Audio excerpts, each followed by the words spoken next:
What's down, fam? It's your boy Slim South 504. Make sure y'all subscribe to Hooded Juve. You heard me? Let's go.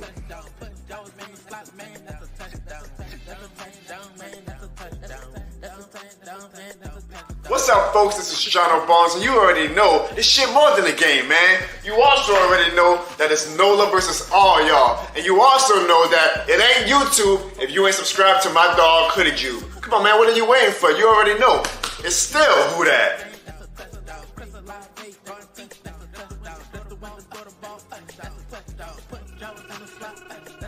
What up, family? This your boy DeRight, repping that Who Dat Nation all the way here in Florida. If it's you too, you gotta subscribe to my boy Hooded Juve.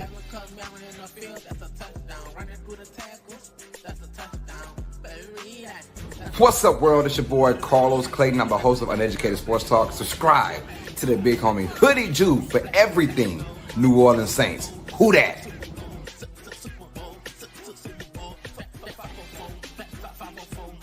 Hey, this your boy, Dog 17, the host of the Keeping It Real Who Dat Sports Podcast. Just want to remind y'all, go ahead and subscribe to my homie Hooded Juve's channel.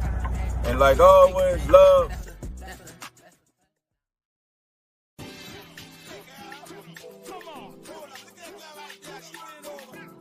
What's good, guys? My name is Zach. And I'm Nonfiction, and we are Real Fan Sports. And you need to stop what you're doing right now. Hit that subscribe button and subscribe to your boy, Hooded Juve. Hooded Juve. Yeah.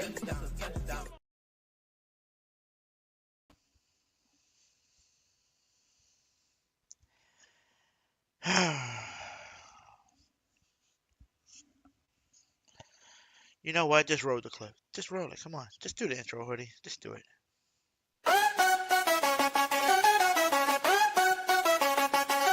Yeah, we in the zone, watch the Saints rise. Kellen Moore's game plan, yes, no surprise. Rashid Shaheed flying, catching that light. Chris Lawrence magic making defenses right. Hooded Juve on the screen, we hype it up. Saints Nation stand tall, never gonna give up. Saints on a mission, watch them take flight. In the dome under lights, it's a beautiful night. Championship dreams, we're ready to score. With Hooded Juve and the crew, we're wanting more.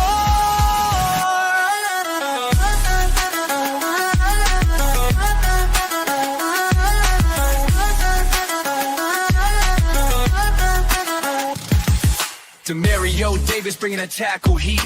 Cam Jordan rushing, can't escape defeat. Tyrann Mathieu lurking, he's a defensive ghost. New era in New Orleans, yeah, we want it the most. Touchdowns on the board, the crowd goes wild.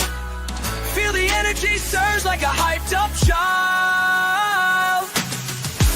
Saints on a mission, watch them take flight. In the dome under lights, it's a beautiful night. Championship dreams, we're ready to score. With Hooded Juve and the crew, we're wanting more.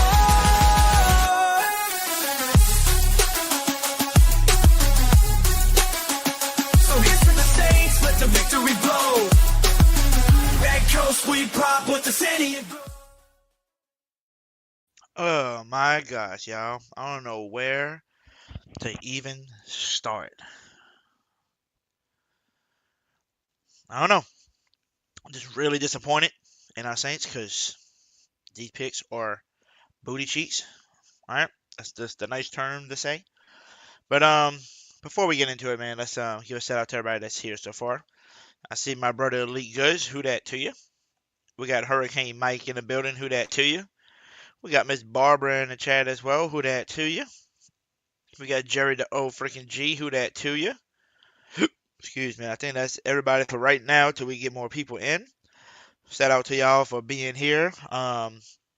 Unfortunately, the Saints are having the shittiest draft ever. But you know, excuse me, y'all. It's the Saints though. We should be used to this now. We should be used to this by now. But I do have a special guest back there to come talk about some of this draft, because this person's probably shocked too with all the shit that's happening as well, So we'll see. But I see Dalton in the chat as well. Who that to you, Dalton? But let's bring him on. Like I always tell everybody, y'all probably know him from the X/Twitter. You might know him by the name of Soul Man, or you might just know him by just a sports reporter. My guy, Logan. What's going on? What's going on? What up? Let me ask you this: what the frick is going on? So, let's just go pick by pick, I guess, from round 2 to both the third round picks. Let's start with the elephant in the room, Tyler Shogg, quarterback from Louisville or Texas Tech or Oregon once upon a time. So, 2018, he was a backup to Justin Herbert. He threw a pass to Juwan Johnson. In 2018, I was at Southeastern. He was still playing quarterback when I was at Southeastern in 2018. I graduated 5 years ago. That's how long he was a 7th year senior. And all the pro comps that was coming out about Tyler Shogg, which made me question Kellen Moore, because Kellen Moore, from the get-go, and everything I have been told from outside the building and from people inside the building, Kellen Moore wants nothing to do with Derek Carr, but Tyler Shogg's pro comp from a lot of draft experts is Derek Carr. So, does not make any sense, but everything, I contacted my source today, right after I got done with my workout a few hours ago. I asked him, okay, what's going to happen? And he told me Shogg was probably going to be the pick at 40 unless a bunch of people dropped. And a lot of people were dropping but got picked right before pick 40, of course. So I asked him, I said, all right, what's the plan with Shogg? Is he going to be the guy? Is he the franchise guy? And he told me, no, the plan is basically probably going to make him be a bridge quarterback. That seems like that's what's going to be the plan, and have him and Spencer battle it out.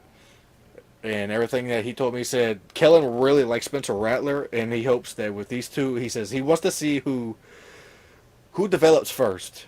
I mean, and if all else fails, I guess in 2 years, maybe Arch Manning, which is the craziest thing.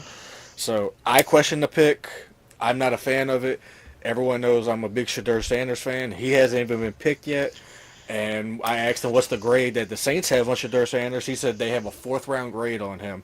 And I just think that's absolutely ludicrous. They have a 4th round grade on the most accurate quarterback in college football history, but it's neither here nor there. So that's about Tyler Shogg, the quarterback, round 2. Now let's get into the one pick that I had to go do some research on because he wasn't on my draft guide. I didn't really know too much about him, so I had to do some research on him. Vernon Broughton, defensive tackle from Texas, and looked at a little bit of film. I mean, he's a Bo Davis pick. Bo Davis, our new defensive line coach coming over from LSU, coached him at Texas from 2021 to 2023. And I kind of don't mind the pick. I mean, 6'5", 311 pounds. You can't teach size. He has a good run-stopping ability. I mean, you got Brian Brzee, who's the pass rusher. Now you got Vernon Broughton, who's probably going to be your run stopper. And the comp that I found research for is Broughton is Michael Brockers. I mean, Michael Brockers actually used to play for LSU once upon a time, former Rams nose tackle, defensive tackle, and this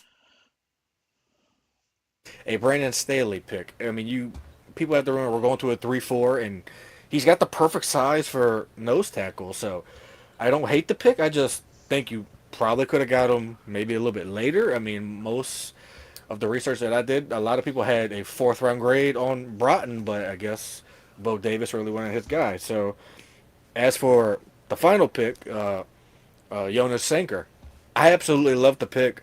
I honestly think that's the best pick that we've had in this entire draft so far. Jonas Sanker is a perfect box safety. He's a tackling machine, close to 100 total tackles in his career. I mean, he's really good at tackling in open space, and the one thing that the Saints had trouble with this past season was tackling in general, in open space, in the gaps, everywhere. So he's probably going to be Tyron's eventual replacement, and I mean, you have Howden back there still, so I mean, Sanker and Howden might be your two new safeties. I mean, even with Justin Reed back there, they're learning from good players. So Sanker, I like the pick. I mean, Broughton, I'm warming up to it because I'm a defensive guy, so I'm starting to warm up to it. We need defensive linemen, and you probably could have got a better one later, but the one pick that is very questionable, that even though I knew it was going to happen, and like 5 different sources told me it was going to happen, I just wish they would have been wrong, was the Tyler Shug pick. So it's just, that's the one questionable pick I got, but we got rounds 4 through 7 tomorrow. The real question is, they went with Tyler Sher, and this dude, 7 years of college, 3 bad injuries in college, and when I searched them up, just to see, because my boy Zach from Real Fan Sports, he's a fan of Tyler Zers. He said he likes to pick. He said he's got a really, good talent, and he thinks he can be, a really good quarterback. And I'm looking at everything, and I said, so you telling me that's a good pick, especially at pick 40, when I researched his stuff. This dude played 7 seasons in college football, 3 injuries, and when you average the amount of games that he played in those 7 years, he averaged 6 games per year. Yeah. And not to mention 63% completion percentage. That's around the same completion percentage as Jalen Miro, and everyone knows how I feel about him. I would have passed on both of them. I mean, Jalen Miro just went in the 3rd round. I mean, you probably could have got Tyler Shug at pick 71 or 93 even.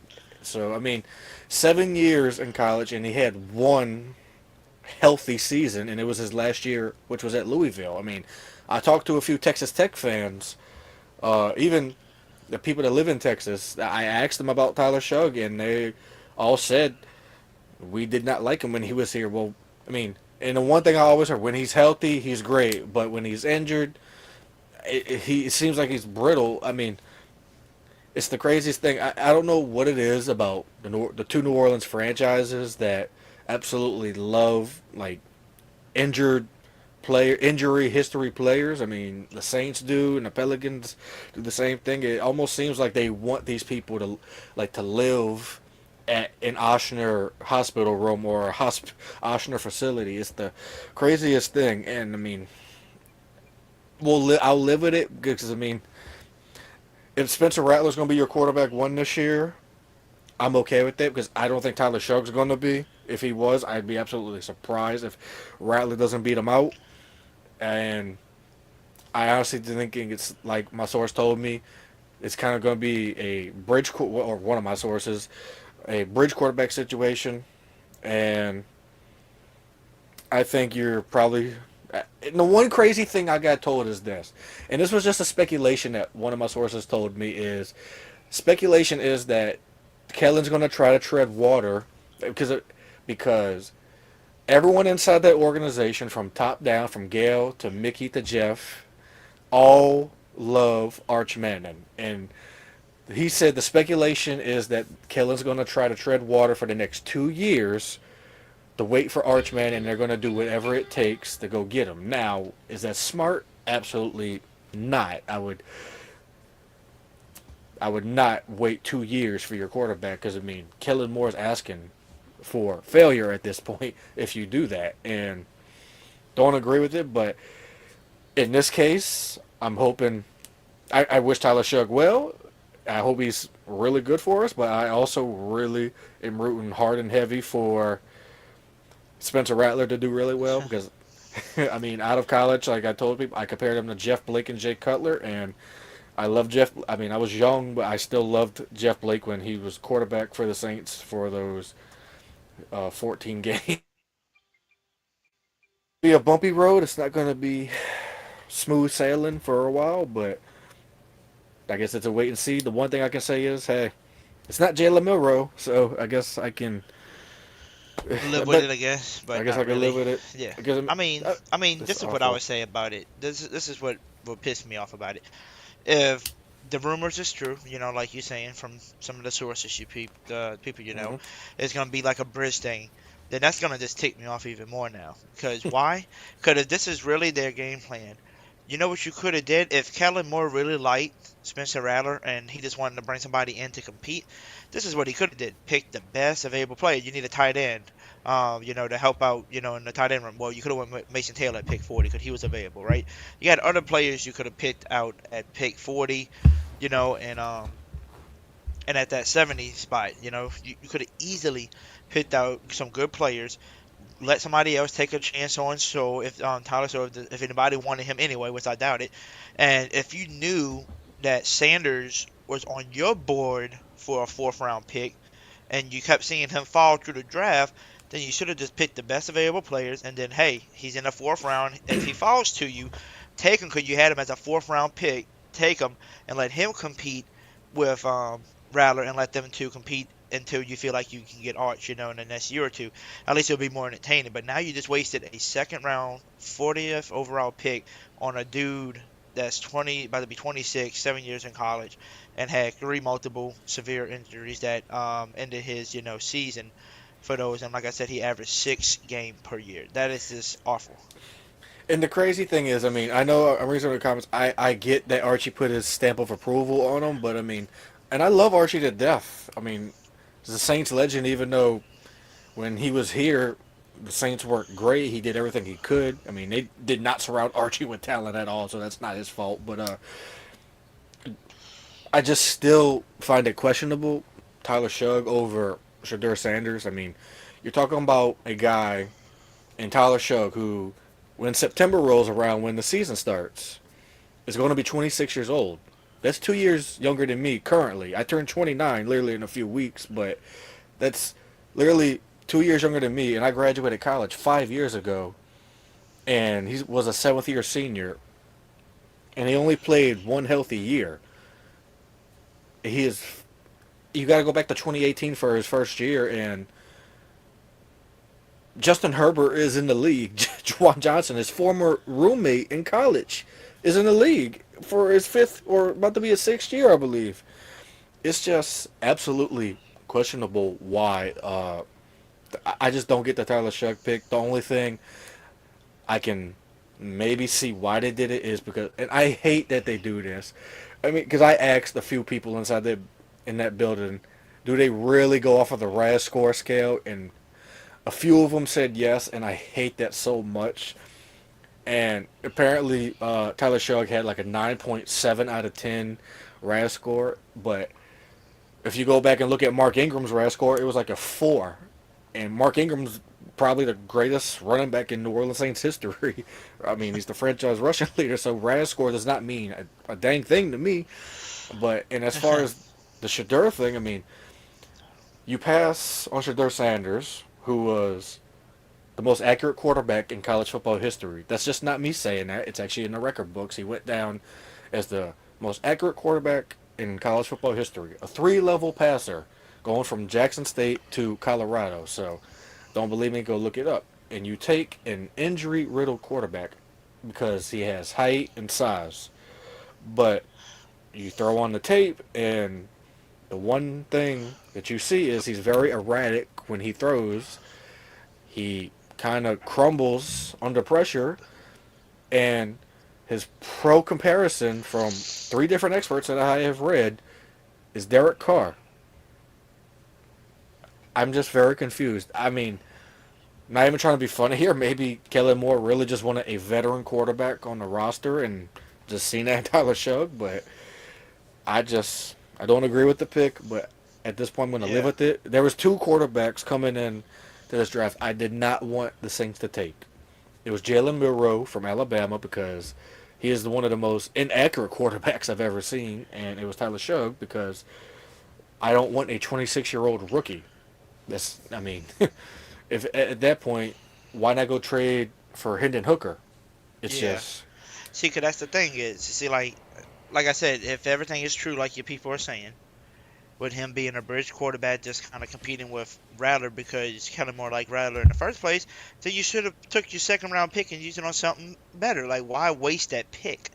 That's the thing that's going to be lost in my mind that this is really happening. Now, if you picked him up in the second round and he winds up being your day one starter, then that's a different story. But if you not gonna start him and he was just a bridge quarterback all along, you already knew you was gonna roll with Rattler anyway because you did like the way he, the way he plays and all that.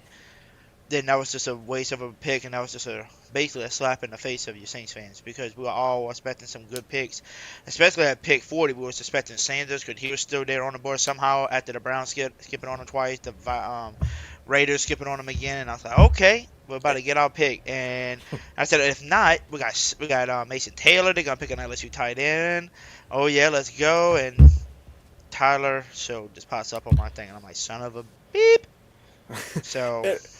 I mean, the one thing I can say I'm happy for Mason Taylor about is he's going to a team that his dad played for. His dad played for the Miami Dolphins and the Jets at the end of his career. And LSU showed this photo of Mason Taylor in the crowd in his dad's Jets jersey watching him. So, pretty good field story. But, I mean, the same. I think your one of your commenters, a smoke break, is talking about the Wonderlic score. He scored positive on that. I don't care. I don't really care about the Wonderlic score. I truly don't, because they said C.J. Stroud scored low on that, and C.J. Stroud is probably top 15, top 10 quarterback in the league already. I mean, now he had a sophomore slump, don't get me wrong, but C.J. Stroud's going to be in this league for a very long time, even though he scored apparently low on his Wonderlic. I've heard, I think... it was Ryan Fitzpatrick that scored a perfect score on there, Fitzmagic, and I mean, he wasn't elite, he wasn't great, he was good. I mean, he was really great as a backup quarterback, probably one of the best backup quarterbacks you can have out there for the last 10 years. But Wonderlic scores do not matter to me. The one thing that matters to me is, can you play? Are you like for quarterbacks especially? Can you play? Do you have football IQ? Does your teammates rally around you? Are you accurate? Do you just have it, like big capital IT it? So, and it's just no offense. It's just I don't really think the Wonderlic matters. They honestly should get rid of it because I think it's unnecessary. I mean, I don't really care. I mean, my quarterback can be the dumbest box of rocks out there, but if he's throwing perfect, accurate passes, and his teammates love him, then it is what it is. So, hey, I mean, I'm gonna piggyback off of you on this one real quick. For smoke break. Shout out to you being in here. Shout out to you being here anyway. Smoke break. To me, it doesn't really matter about the score. Too, the reason why I don't care about the score as much is because who gives a damn? How your IQ is, how smart you are on these IQ tests and shit. It doesn't really matter because you might not be on the field because you're too injury prone. So now we just wasted a pick on somebody that's smart but can't even play the game of football because he gets hurt, and he's been hurt too many times. And just being honest with you, I hope this dude has a really good IQ test being in the damn college league for 7 years. You got all the learning you had to learn. Like, there was no way you should. If you had a bad score, being in there for 7 years, being like a vet, college, and it was just bad. That's just bad on your side, But at the end of the day, it is what it is. The only good thing we can say is, cool. If that's really true and they like Rattler, good. I'm ready to see Rattler. 'Cause I said I think he deserves a second chance anyway, at the end of the day. But at the same time, what's going to make a lot of fans furious and mad is that you wasted a second-round pick just to compete and have a bridge quarterback slash, competitive. And I really don't see what they really loved in a guy, because most of the time when you hear quarterbacks, or not even quarterbacks, just players in general coming out of college, if they've been in college for 5 years or more, they usually get drafted very late because they look at you and be like, it should have never took you 5 years to get out of the league, Same thing like LSU running back, right? He's going to take a lot of season, the one that keeps getting hurt every damn year. John Emery. Yep, he's going to be the same way. They're going to look at him, and they probably not going to draft him high, even though he's got that good play in him and he's got that dog in him. He keeps getting hurt, so teams are going to, not want to take a risk on him. And that's the same thing about Tyler Show. I think they could have got him in the 5th round if they really wanted to. I don't think he would have went nowhere, to be honest, because the only reason why people went with probably Gabriel and all that because the dude was playing good without having to get hurt. Gabriel was damn good. I like Gabriel, out of Oregon, and Very productive. and I understand why they went with Jalen Monroe, even though his accuracy is not the best. But if you got a good coach, you can coach up his accuracy and everything, and his throwing ability. You got you a good start because he can run like Lamar. He's got the legs. He's athletic. But when you got a dude like who's always injured, that's gonna be really hard to overcome. That's just me. That's just how I feel. But at the end of the day,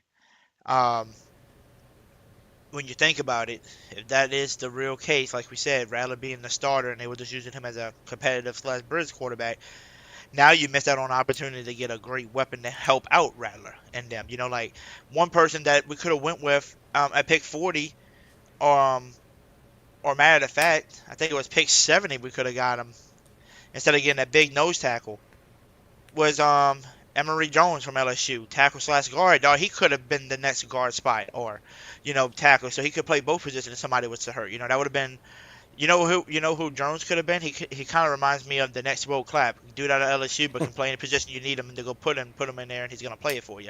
And I forgot we did get Will Clapp back too. I forgot he signed back with the Saints as well, so that's gonna be a good depth piece to have. But there's so many things that could have happened. At the end of the day, I was frustrated yesterday just watching them, draft Kevin Banks.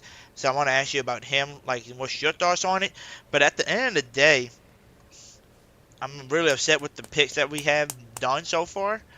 But the one thing that I will say that I did like afterwards, after kind of sitting on it and slept on it last night, the Banks one's not bad because I feel like we might have our next Teron Armstead and Ryan Ramczyk kind of duo. We might have that again.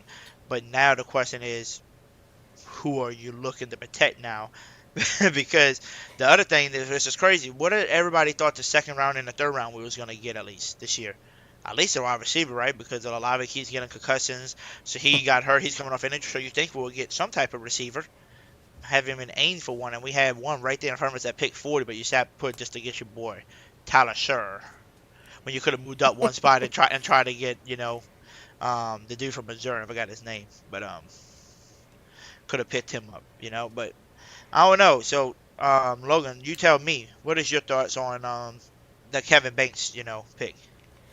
So, I always say this: it's offensive linemen are never the sexiest pick, but you do need them. I would have, looking back at round one after seeing the Giants go up and get Jackson Dart, at that point, I would have probably drafted Jackson Dart at 9, but everything that came out today was if the Jaguars didn't trade up to go get Travis Hunter and they would have stayed at 5, then Genty would have been the pick at 5, and then the Raiders would have taken Kelvin Banks at 6.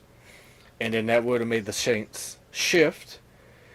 And apparently they would have shifted and probably panicked and taken Jackson Dart at 9. So things did not fall that way. But as far as Kelvin Banks goes, like I said, it's not the sexiest pick, but you do need him. They didn't pick up Trevor Pennin's 5th-year option, but I don't necessarily think that Kelvin Banks is going to be a right tackle for the Saints this year, or even a right tackle at all.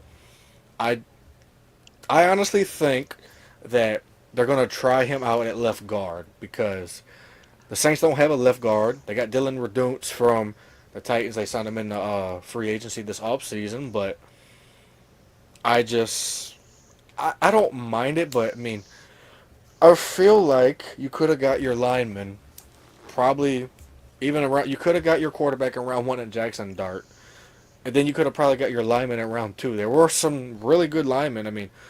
Before I hopped on here, a really good lineman and from William and Mary, Charles Grant. I would have probably drafted him in the 3rd round. He went. I can't remember which team it was. I think it was the Las Vegas Raiders, but. After sleeping on, Kevin Banks pick, I'm okay with it. Yeah. But I'm just laughing. I'm just laughing because I was thinking about this just now. It's like, you remember last night after the draft, they was asking Kellen Moore about the Kevin Banks pick, and he was like, everything's won in the trenches, so just know that. So we were all thinking, okay, well, if that's the case, next one's going to be in the trenches again. right? Or if Sanders fall, you'll take your boy Sanders. And they tricked us all and went and got Tyler Sherr in the second round when you just told us in the first round everything was in the trenches. Was he even said on both sides? So we thought we was going to get some type of big guy like a defensive lineman or, defensive end or something like that, But we wound up getting fooled and getting sold a my bad, I said 6, a 7-year veteran.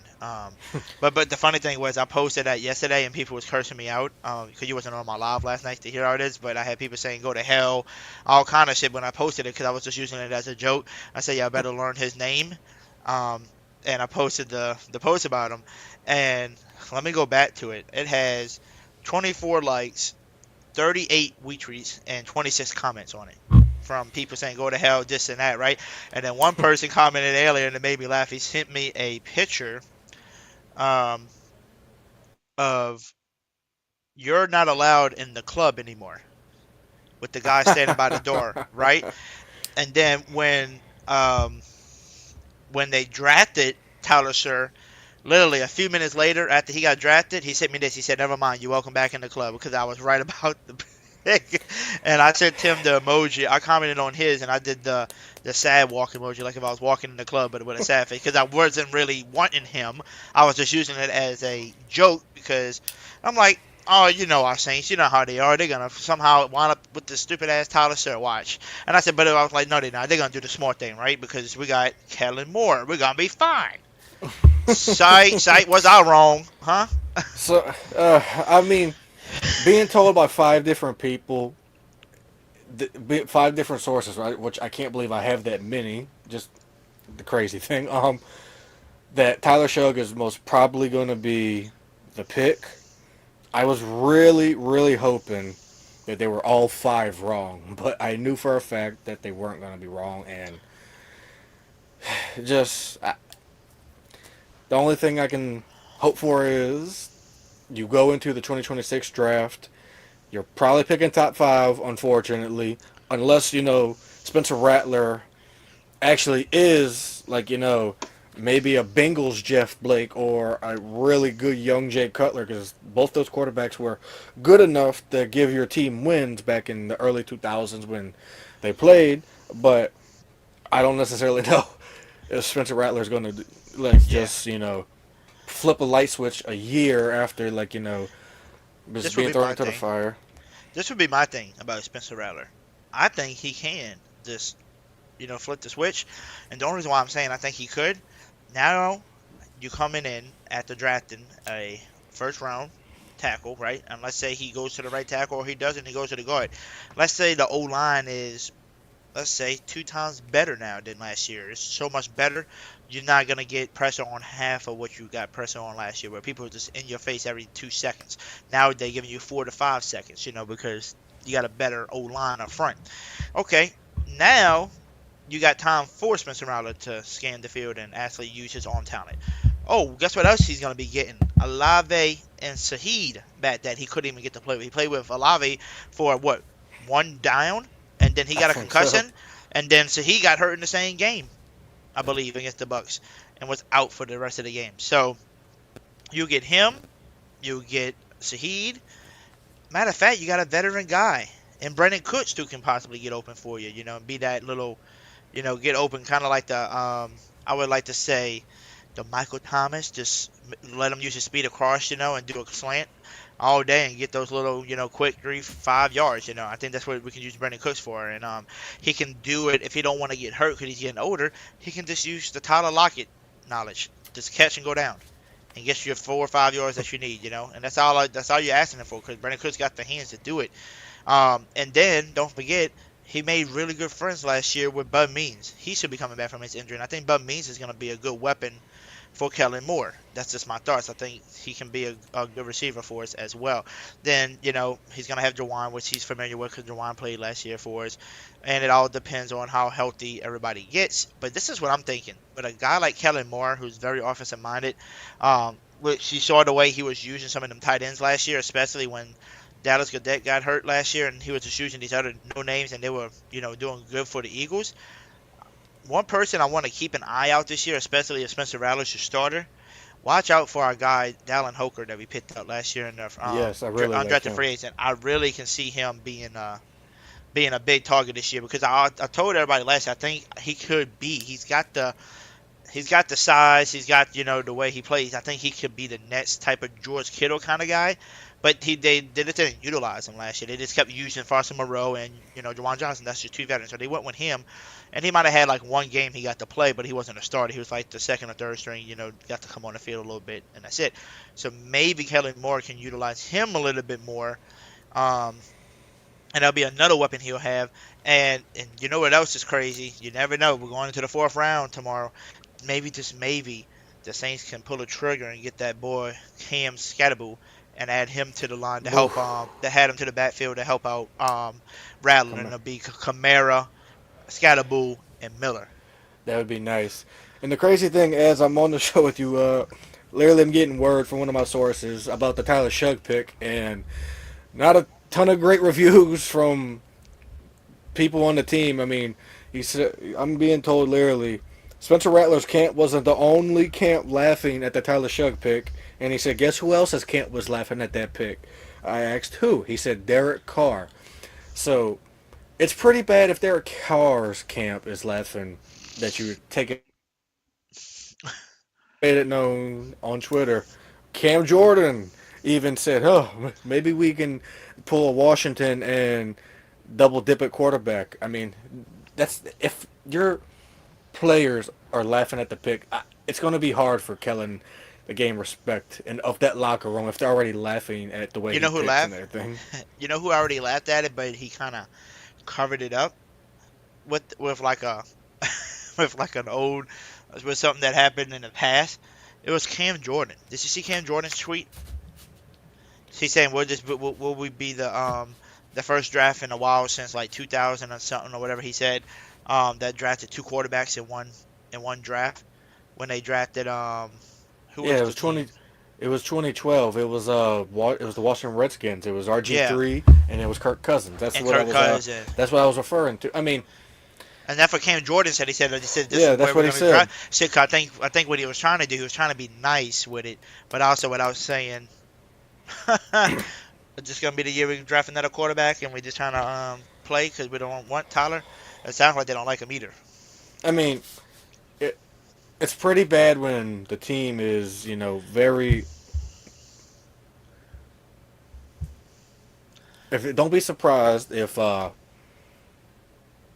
you don't see a lot more tweets coming back. It's absolutely insane.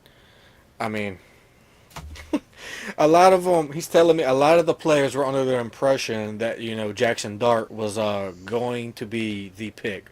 I mean, everyone was under the impression the Saints were going to go up and get Jackson Dart. Even I was. So, not a lot of Tyler Shug fans inside the building on Airline Highway in Metairie, Louisiana tonight. Besides Juwan Johnson. But, I mean, it's maybe in the end it'll work itself out, but it just seems like, not a ton of people are fans of it. Now, going back to what you're saying about Cam Scatterboo, I would absolutely love that. I mean, my comp for Cam Scatterboo, I don't know if people remember. Well, I'm sure they remember one of these players that I have a comp for him. I mean, he reminds me of, 2012 Peyton Hillis when he played for the Cleveland Browns, former Madden 12 cover athlete. And then, he's got a little bit of Mike Alstott to his game. And no, I'm not comparing him to white running backs on purpose. When I watch the film, that's just what I see.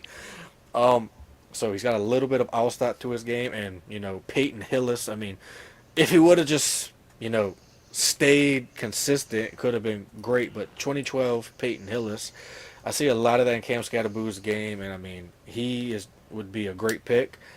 One player we can use at wide receiver would probably be Jalen Rolls from Utah State. That guy is, God bless you, a machine. And I'm allergic to this Tyler Shug, sorry. And I compare Jalen Rolls to Mike Wallace. So, I mean, you got so many players on this board that you could draft in the 4th, 5th, 6th, and 7th rounds. I mean, you don't really have... speaking of picks, you saying like how we went with the D tackle, we didn't know who he was, and then we just went with Sinker. I heard Sinker ain't too bad. I heard he's a really good tackler, like you were saying, right? But the other person, I think right after Sinker went, the dude went that I thought we would have went with like pick 40 that you was telling me about. Remember on the right before the draft when we had that thing, Landon Jackson from Yes, Arkansas. This dude went all the way past us on our second, third round pick. He went past 90 something. I'm like surprised we didn't go with somebody that's that athletic and that gifted, and they just let him go. And I don't know. It's just crazy. Like I know they had that Cecil Cell thing with Mike Green, but Mike Green passed us up I think twice on the board, and we just ignored it too. Mike Green, Donovan Escaraku, he went to Dallas. I mean, there were so many great players that we passed on for Tyler Shugg, and literally, as I'm on live with you, I'm getting intel about the whole Tyler Shugg thing. I mean, it says the front office wasn't unanimous on Tyler Shugg, and the locker room isn't, and the fans certainly aren't either. I'm reading it directly from an inside source that I had. So, okay, so front office ain't happy about it. This was Kellen's pick. That was Kellen. This was a Kellen Moore pick. Tyler Shugg was Kellen Moore's guy. Fire Kellen Moore. We don't want him anymore. So, it just seems like I really hope Tyler Shugg can come in and maybe change the narrative. Louis Riddick is high on him. A lot of some of the ESP. Louis Riddick's been high on him the whole college football year. I mean, I love Louis Riddick. I've always been a fan of his. I always thought he should get a chance at a front office job again, even general manager job. I mean, hell, I would have even said a couple years ago. Right now, I'm questioning a lot of things, and I think we all are. We all are. I really just hope that in the end that maybe we're all wrong, like all 8 billion people are wrong, and maybe Tyler Shugg will be good, but all signs are pointing to that he is not going to be our franchise guy, and that he's probably, if anything, be a backup, even third string. If you find your franchise guy in a 2026 draft, or even 2027, if they're waiting on Arch Manning, then we're literally gonna be waiting 2 years because he's not coming out. Answer that for her. Answer that for Brooke. What you were telling me earlier about some of the resources on why they were planning on maybe getting him. Just like we said, we're not 100% for sure, but what some of the people are saying. What was the reasoning? So the reason was he's Kellen Moore's type for whatever reason. He apparently has sneaky athleticism. Kellen Moore, the quarterback, the way the quarterbacks were sent to me, I got told the rankings of the quarterbacks. I got sent 4 names. Said it was Cam Ward, Jackson Dart, Tyler Shugg, then Shadur Sanders. They had Tyler Shugg rated above Shadur Sanders, which is the absolutely craziest thing. So he's 6'5". He's he's 220 pounds, I believe. So he's got the size and measurables. And apparently he's kind of a savvy vet in a way because he's going to be 26 years old as a rookie, and he has tons of college football experience, even though he's been hurt 98% of it. But, I mean, Kellen Moore apparently is very high on him. He was high on him. He was high on Jackson Dart. I mean, heck, they even tried to offer, I believe, 3 first-round picks to the Titans for Cam Ward. They said no, so Tyler Shugg it is. They tried to move back into the first round, but no one was biting. I just think, people really don't like Mickey. So the pick doesn't make sense to me still. Because, I mean, Kellen Moore being a former quarterback himself, like one of the best college football quarterbacks ever, actually. And you coach Dak Prescott, you coach Justin Herbert, and you coach Jalen Hurts into a Super Bowl, but you draft Tyler Shugg. And the only thing I can think of is maybe he sees a combination of all 3 of them in a way, which I don't see. I mean, maybe he's got... Well, he got the Herbert height. He's got the Herbert height. Maybe he's got the Dak Prescott mobility, and maybe the Jalen Hurts like weight and size, because Jalen Hurts isn't 6'5". Tyler Shug is, but it's all very confusing. I mean, all the other picks I'm okay with. This is just the one pick that is confusing to me that doesn't make sense. So to answer Brooks' question, is he just picking just to pick? I think so. I honestly don't think so. I mean, when you look at the video, I mean, Kellen Moore looked to be over the moon when he was talking to Tyler Shug over the phone making a pick.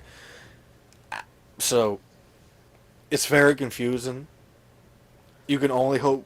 I wish Kellen Moore all the success in the world because he's our head coach. And I mean, I'm really hoping Kellen Moore, Doug Nussmeier, Scott Tolzien, all former quarterbacks, by the way, OC and QB coach, they almost collectively agreed on Tyler Shug. But from what I'm hearing from literally inside source, there's a lot of division not in the front office and in the locker room already amongst players, because even though I dislike Jalen Milroe a lot, like I dislike Jalen Milroe just the same as Tyler Shug, apparently the players were under the impression they were going to get either Jackson Dart or Jalen Milroe. Now you're seeing a lot of players publicly on social media, on Twitter. What's his big boy's name? What's his name? Kalen Saunders did it. He said he was out. Yeah. Yep. I seen that. He said I'm out. But yeah, I think it's just to answer your question too. I think it's just gonna be a pick that's gonna compete with Rattler, and I think what you were saying earlier, you said that Kellen Moore does like Rattler too. So they're gonna compete, and hopefully Rattler's the starter. By the way, Logan, I wanted to give a special shout out, and also with everybody, let's give a special shout out and let's pray for this person real quick too. Pick number 21 in the first round pick, Derek Harmon, defensive tackle from Oregon. Let's give him a special shout out on making it into the league, making it into the first round pick. But also let's give him a prayer, because this dude literally got drafted last night in the first round, then got to go to the hospital, tell his mom, who was on life support, that he made it into the league. He made it as a first round pick. He's playing for the Steelers now. And soon after all of that happened, a few hours later, she passed away. So let's keep that woman in, our prayers. Let's pray for him and his family. But also let's just give him, that special moment that not only did you make it, but at least, she was there for you and was able to witness and see that moment, while some people, we heard in the past, just not even there to even witness it. You know what I'm saying? Some people don't even have their parents there to watch it. They having to watch from, heaven. So for her to be able to even, stay alive long enough to basically witness it, I think that was a blessing in the sky for him. But also it was probably one of his worst nightmares too, just because he had to lose his mom the same night that he just had happiness of being drafted, So prayers out to him and his family. Absolutely. I mean, it was actually a shocking pick. I mean, I don't think I had Derek Harmon going in the first round, but at least he got to tell his mama before she went up to the upper room that he made it. I mean, you can't ask for nothing more. I mean, I don't know what the woman was going through. Can only hope that she's not, if she was suffering in any way, that she's not suffering anymore. She's in the upper room, which is the best room to be in. So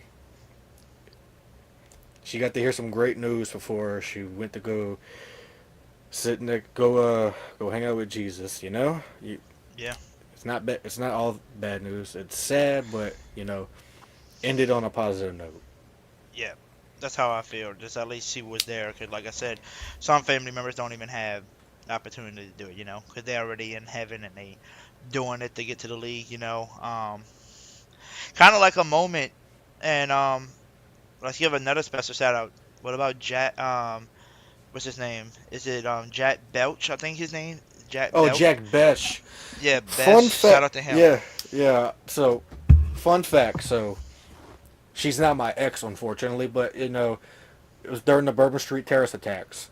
I was actually out there, but I was gone an hour before it happened. So, me and my ex was out there for New Year's Eve, enjoying ourselves, and we leave. I get back. A lot of people knew I was out there on out there in the French Quarter for New Year's Eve, celebrating it with my ex girlfriend, and I wake up the next morning. At her apartment, check my phone. I had like 3 missed calls, like a whole bunch of text messages missed because of the everyone was asking me if I was okay. I'm just like, what the heck happened? And then I checked the news. It was a terrorist attack on Bourbon Street, which was just so shocking. So Jack Bech, great story. I mean, really is just so horrible what happened to his brother on Bourbon Street.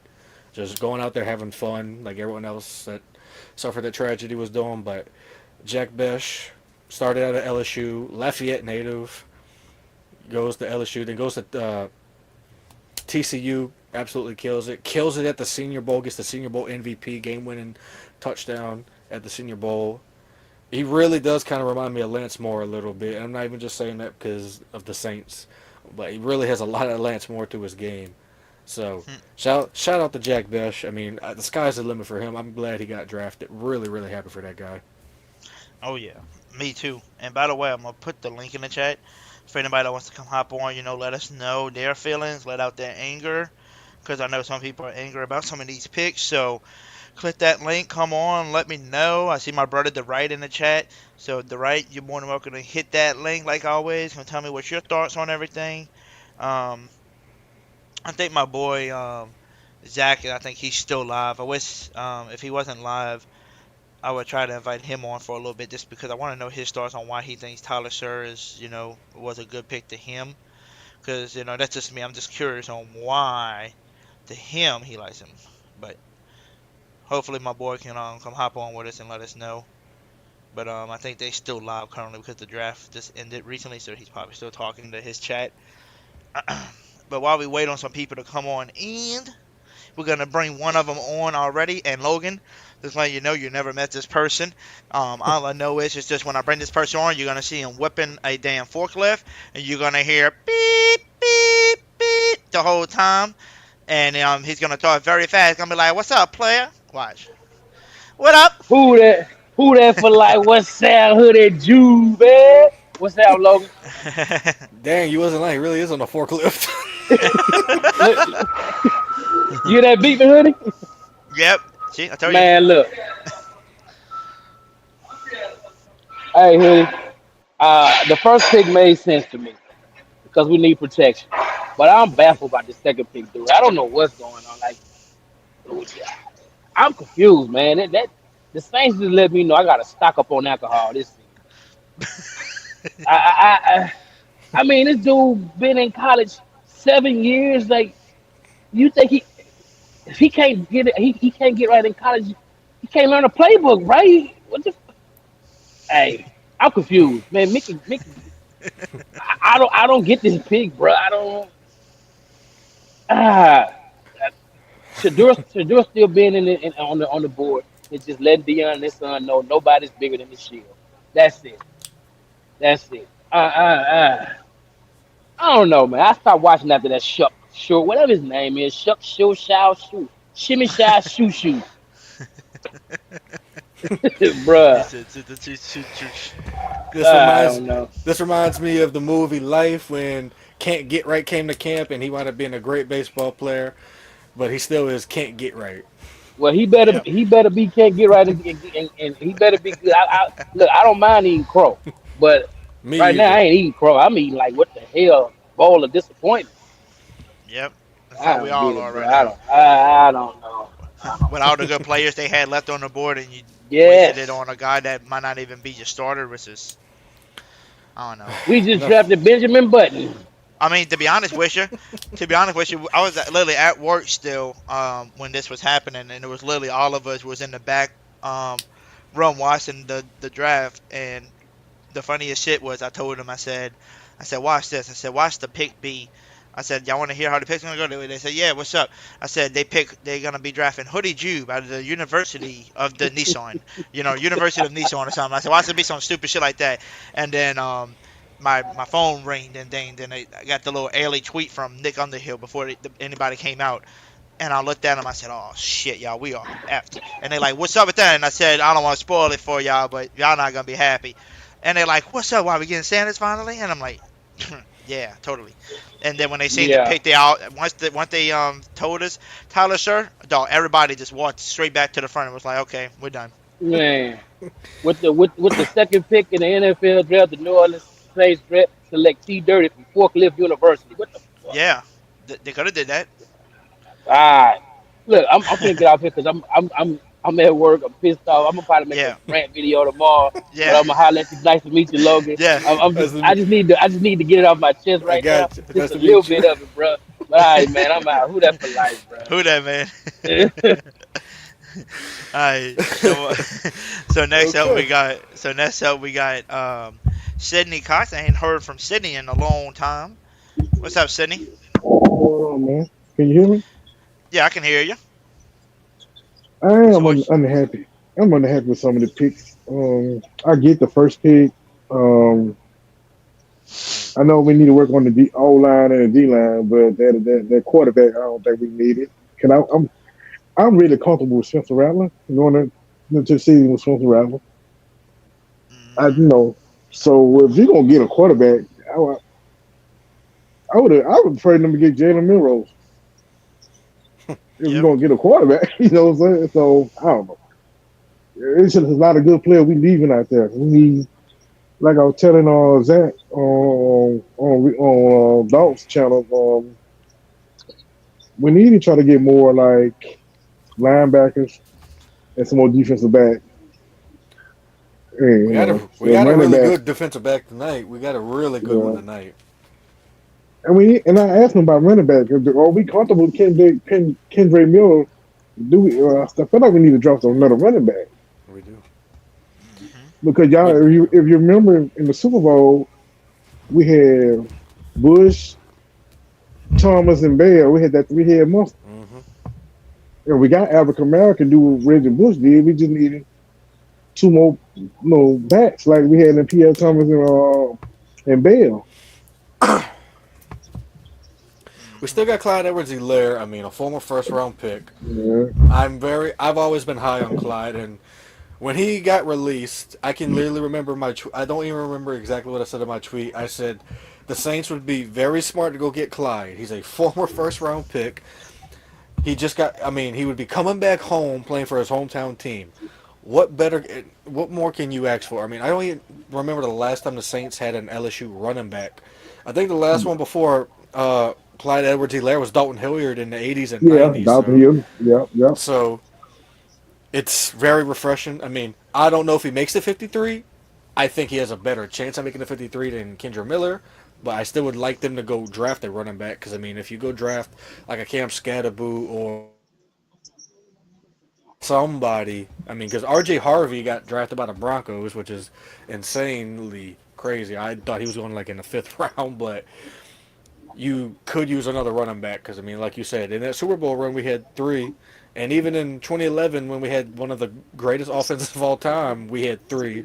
So Yeah. it would be smart for them to go look for running back, but there's a chance maybe they don't and they get an undrafted free agent because it seems like they're better at picking up undrafted free agents than they are at drafting.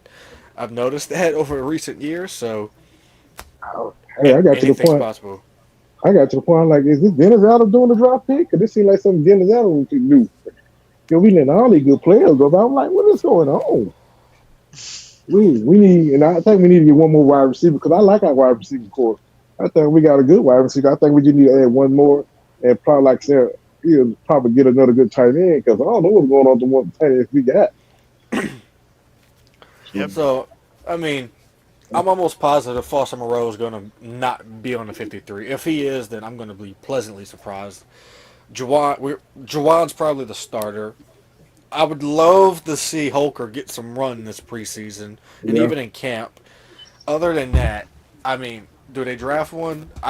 The one name I heard that they like is the tight end from Texas Tech. I think his name was Jack Collars, I believe. He's probably a 7th round pick, 6th round pick. Would be a gem maybe, but I have no idea what direction this team's going in. The only pick that I've actually 3 out of the 4 picks I like. I mean, I've come around to Vernon Broughton. I really love the Jonas The Jonas Sinker pick. I love that one to death. Kelvin Banks, I've come around to that one. I mean, he's probably going to be left guard if I had to guess. Other than that, I have no idea what the direction is. I can't pinpoint it like I used to, like I have in recent memory. Last year, you could see the direction. This year, you can't. Yeah. I just want us to be competitive, man. Cause we're in a weak division. I feel like if we can put together, we can win it. It's up for grabs. For real. And Mr. Hoodie, where you been, man? I've been looking for you, and I ain't been seeing you on this channel. And the Northern Bros either. I've been looking for all of y'all, so I don't know what's going on.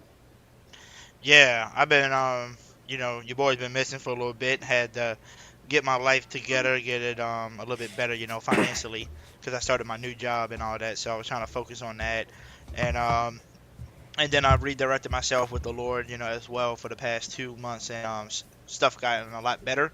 So I have the time now to actually, kind of do what I want and actually, be able to go live again, at night. So, before I even started going back to church, I was always tired and, stressed out and, worried about this and that. But like I said, ever since I went back to church, everything's been a lot better financially. I ain't been as tired and stressed out. So, it's better. So that's why I'm live again. I didn't want to come on here all tired and stressed and just look, look like a boring YouTuber, because I'm not a boring YouTuber. I like to have fun and be energetic. But if I would have been live those 5 months that I was missing, you would have been seeing me like this. I feel you. I'm good, man. But you heard from them bros, Nolan, Tia, them? I ain't heard from them in a minute. So the only person I keep up with them is his brother that owns the Weed Action. I got him on Instagram and stuff. So I watch him. But other than that, I ain't seen T and them. I ain't talked to them in a minute, dude. It's been a while.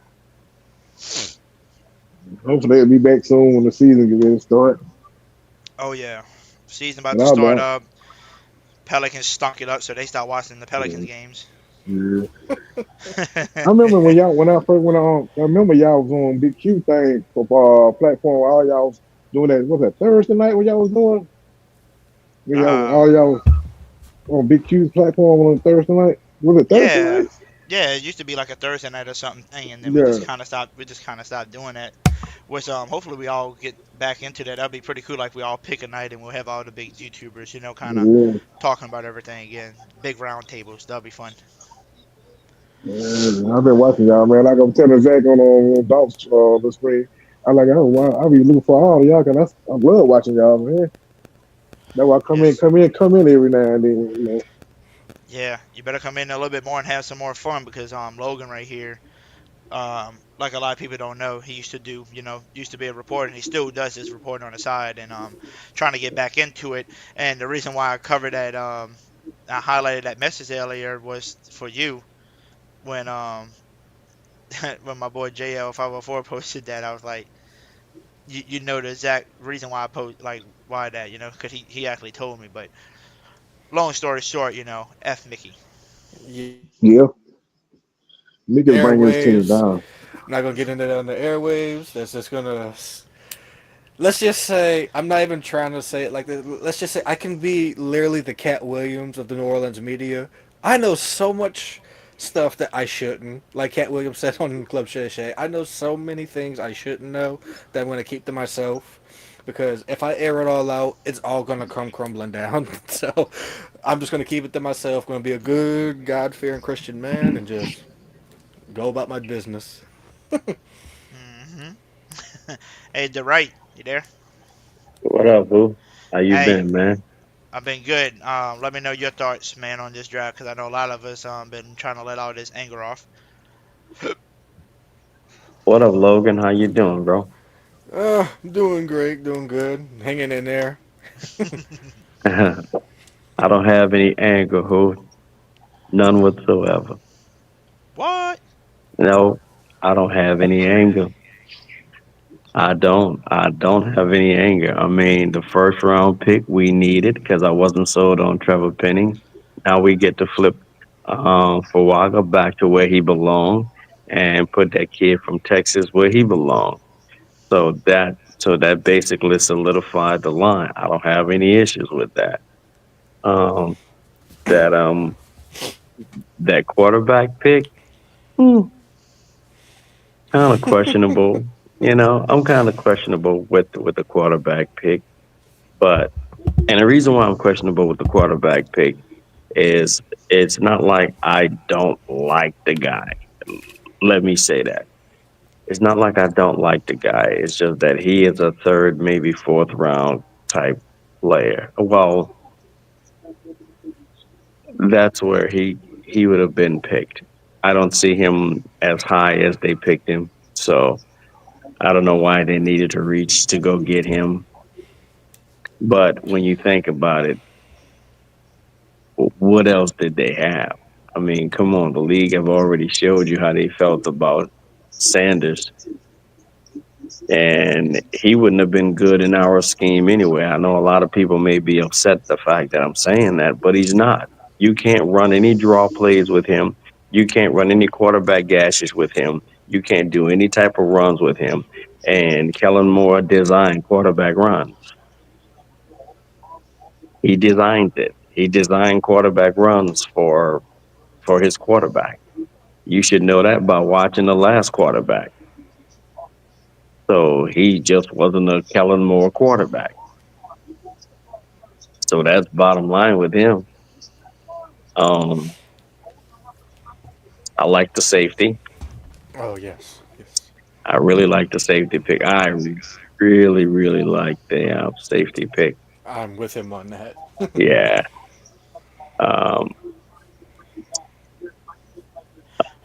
So there's a lot. You have 3 quarterback coaches, man, on this team. So we get an opportunity to see what they can cook up, to see what they can, to see what they can do, to see what they can design. He's supposed to be the quarterback whisperer. We're gonna see. Time's gonna tell. I mean, come on. I remember a time when we was having one quarterback, run one thing, and then have another quarterback run on the field to run something different. And then have that quarterback leave and have the other quarterback come in and run one thing and have another quarterback come in and run the other thing. I mean, how fast do we forget that? How fast do we forget that we had Taysom Hill at quarterback that was one of the worst quarterbacks that come on. He had no throwing ability. He was terrible in the pocket. We act like we forgot about that. That just happened. We act like we don't remember that just happened.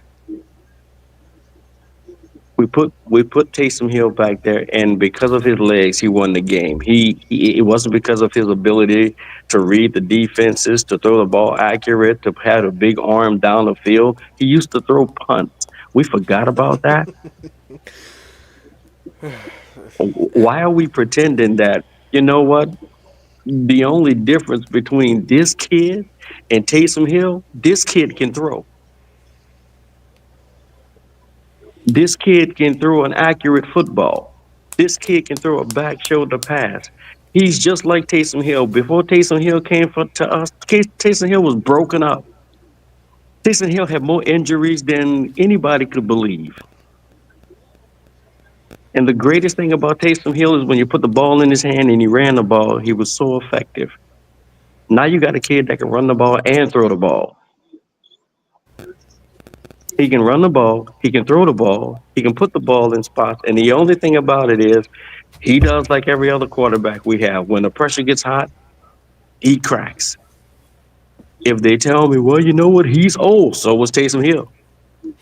If they tell me, well, you know what, the guy, he injury prone. Taysom Hill was injury prone before we got him.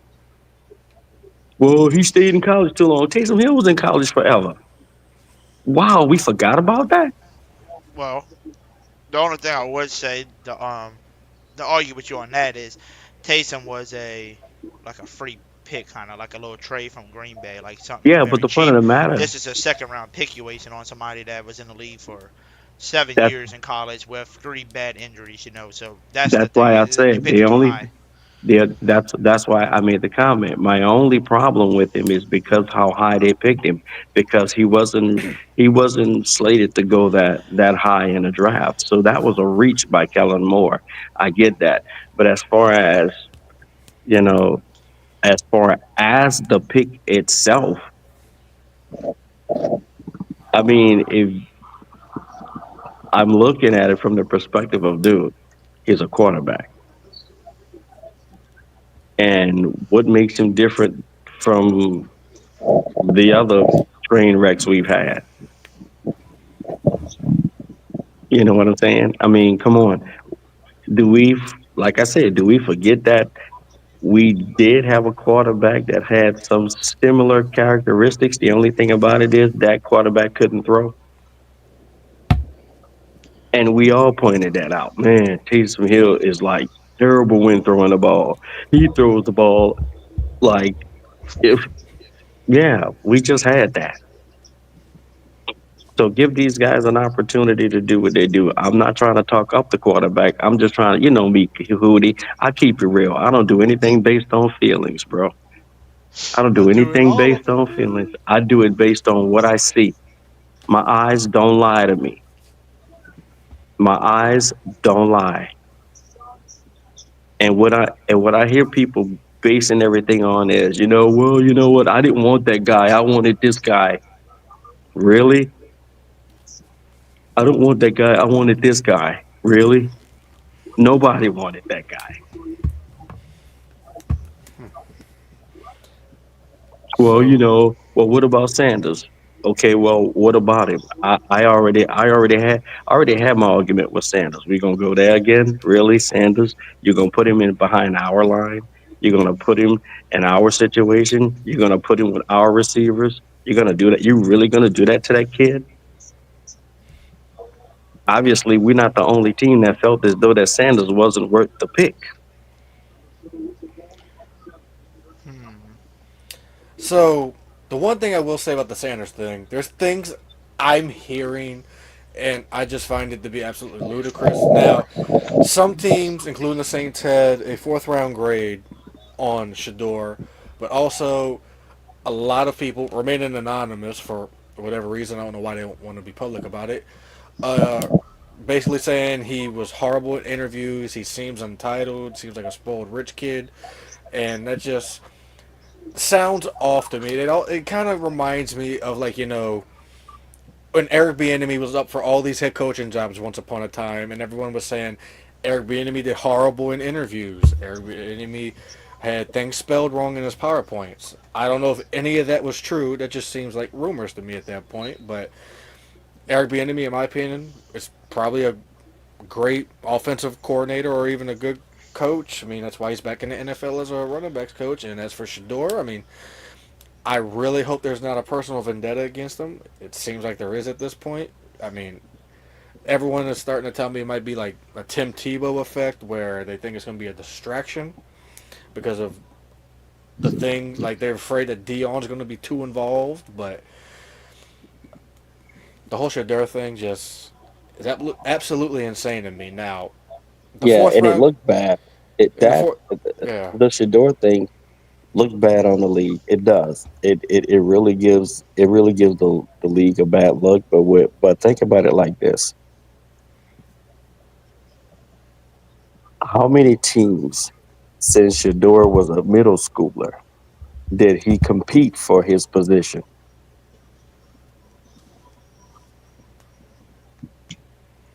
How many teams that Shedeur has played for since he was in middle school that he competed for his position? Like, in other words, he didn't compete for his position in high school because Coach Prime was Prime. He didn't compete at Jacksonville for his position because Coach Prime was his head coach. When he got to Colorado, he didn't compete for his position because of the fact that Coach Prime was his dad. Yeah. When you're talking about the NFL, Everybody have that one desire. They all want to compete. Even competing in their own team, they want to compete. Even when you're sitting there talking about their own squad, they want to compete. There's a reason why some people don't want to go to the combine. Why? You got to compete.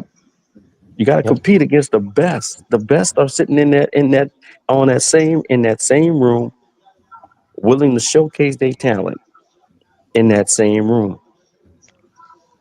And when a person sit there and they say, "I got to interview you for a job," what I don't need your arrogance. I'm your boss. I'm paying you. Is that why people are passing on him? It's because of his arrogance and his nepotism and his, Of course. When you sit there and you think about it, because I'm looking at it, and first of all, it's horrible because the kid is a good quarterback. Yeah, he is. But you think about it. Why Mike Tomlinson wouldn't reach out for him? Because Mike Tomlinson, come on, that's the Steelers. Not even Cleveland. And Mike Tomlinson passed on him. You're like, wait, hold on a second. Why would Mike Tomlinson pass on him? Cleveland passed on him. Even the Seahawks passed on him. So when you start sitting there and you start thinking about things like that, you're like, hold on. He didn't even make it. Now, as good as he is, as many yards as he put up, he didn't even get picked in the third round. No. And that was disappointing. I got to the point where I was like, okay, now this is getting disappointing because somebody is in the background talking to somebody and saying, hey, look, something, because that was pathetic. But with that being said, it's a business, man. Maybe it's because of his character and his maybe he bombed the interviews and didn't do the throwing at the combine. Maybe people saw that as red flags. I don't know, man. That I don't know. I tell you what. I tell you what, he was a surefire pick for us, but I thought he had all the tangibles to maybe be, go to us, but now that I think about it, I'm like, I give you one. Think about this. If Jackson Dart is terrible and our quarterback is terrible and Shador is good, you gonna hear it. Yeah. Absolutely. You gonna hear it. I'm gonna tell you right now, the Tyler show thing. You gonna hear it. It's gonna get ugly. It's just flabbergasted. I was flabbergasted. I'm like, don't forget, Miro went to the Seahawks. I know, boy. If Shador have a better year than those, boy, Here's what I will say. The one team that I think is perfect for Shedeur Sanders right at this very minute is the Los Angeles Rams. You have Sean McVay as your head coach, offensive genius, one of the best offensive minds I've ever seen in football history. And you get to sit behind Matthew Stafford, who is one of the best veterans you can learn from. Super Bowl ring. And I've loved Matthew Stafford since he was a rookie and even at Georgia years ago. So you can sit and learn from Matthew Stafford. Matthew Stafford is also one of the most toughest quarterbacks out there. I've seen him get crunched in half by some of these big, defensive linemen and just get right back up. If anyone's going to learn how to be a tough guy from anyone, I would love to see Shedeur and Matthew Stafford in the same quarterback room, especially with Sean McVay as your head coach. I just don't get why we took Tyler Show when he can only play for one good season, and it's just baffling to me that we took a chance on a guy that was in the league for for the College Football League for 7 years, and and has been injured for 2 seasons. You know, and I think to myself, I'm like, why did we go up and get him at 40? I mean, that was kind of like a big old reach there for us, because I think that there was opportunity to get Shadur Sanders. I'm like, well, what does Khan Moore see in this guy? That Well, we I feel don't like know. Logan. I have no idea what That's direction we're going. that's what the Saints do, yo. We always take a chance on injured I just players. don't. That's what the I Saints just do. don't know. I just don't know. It just, I have you no know, idea. I can't make sense of this draft pick. I I just can't can't. make sense of any. Megan, Hey, Megan. Hey, Jordan, good to see you, bud. Been a while. Haven't I seen you in know. ages, Jordan. Good to see you. Good to Hey, see you too. guys. Hey, Hey, Meg, how are you? Hello. what's It's up, been a Megan? while. speaking of somebody who took a Yeah, quarterback sorry. and Oh, sorry, Jordan. I'm half asleep. I've been up since, 4 o'clock yesterday morning, and it's now, what is it? 25 Meg, to 3. Megan hit a You've been brag up. on her draft, yo. She hit a brag on her draft picks, yo. Yeah, I love She hit a 18-hour brag. time zone differences to Seattle, said no Australian Seahawks fan ever. She hit a brag. She hit a brag, yo. You gotta. Oh, the Bears in the house. Okay. Yes, Paul Allen Bear is in the house. We're sort of scratching our heads after today's picks. Move up to 35 to get Nick. Okay, that's cool. The rest, Jaden. Oh, don't stop me on that last pick, please. But anyway, yeah. How you feel about that Miro pick, Megan? How you feel about that pick? Well, I'm kind of working now that we have six quarterbacks now. Donald and Howell will be the top two. Lock 3. The rest on the practice squad, perhaps. But I think, as I said to a very disgruntled 12, it's strategic planning for the future. Donald's not going to be there more than 2 years. Hal, probably the same. So I see it as thinking ahead, maybe for the next 2 years as a cover, maybe. But to be honest, I'm looking at it going, I don't hate it, but I don't love it. It could have been worse. It could have been Shedeur Sanders, and I would have picked my tablet up and shot it straight out that window. It could have been. It could have been this guy. No, I'm not unhappy that you got him, Hoodie. Yeah. I was at work, and when it happened, and I looked at my phone before they even announced it, because Nick Underhill literally tweeted it before they even went on the stage to say anything. This was me and my whole crew. Hell no, to the no, hell to the no.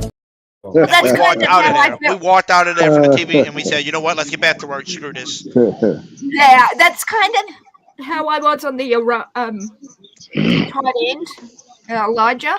I was sort of like, really? But again, I think we're strategically planning. That's how I'm looking at it. We're strategically planning. I loved Zabel yesterday. I turned cartwheels at that. Nick, I loved, but the rest, I'm literally like, whatever. I really don't know. I got a question for everybody. No, I do say I do like. Go ahead, Jordan. I do like the safety pick, and I do like the defensive tackle. I think we did a great job addressing that. But as for the intelligent short pick, it's just confusing. I couldn't hear you, Slim. I think with Who would Sorry, y'all Swift. rather? Sorry, Megan. Who would No, y'all you're right, rather? Swift. Who would y'all rather? Tyler Sharp or Derek Carr as your starting quarterback? Derek. Everybody. Derek, not by much. I'd rather jump off a bridge and Yeah, Hoodie's like, I'll take you bastards with me off the Hey. bridge. I would say Derek, not by much. You know what? After that stupid question, since we'll Pittsburgh be need a right back from a quarterback, why don't we commercial trade break Derek from the boy Hoodie Jew. We'll be right back from a commercial break. Welcome to Eddie Terrell's Northport Nissan.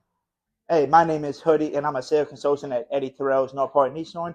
And everybody always asks me this one question: why should we buy from Northport Nissan? Well, guess what? I'm about to give you a few reasons why. Reason number one: we are an 11-time Award of Excellence winner, and you see it right here, and you see all the other ones down here as well. So you're gonna ask me, what is the Award of Excellence, right?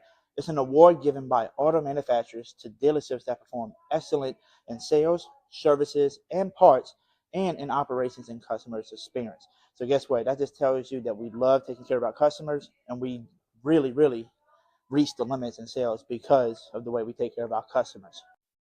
Number two reason why is because we got the #1 service department in our district. You don't believe me? Come see.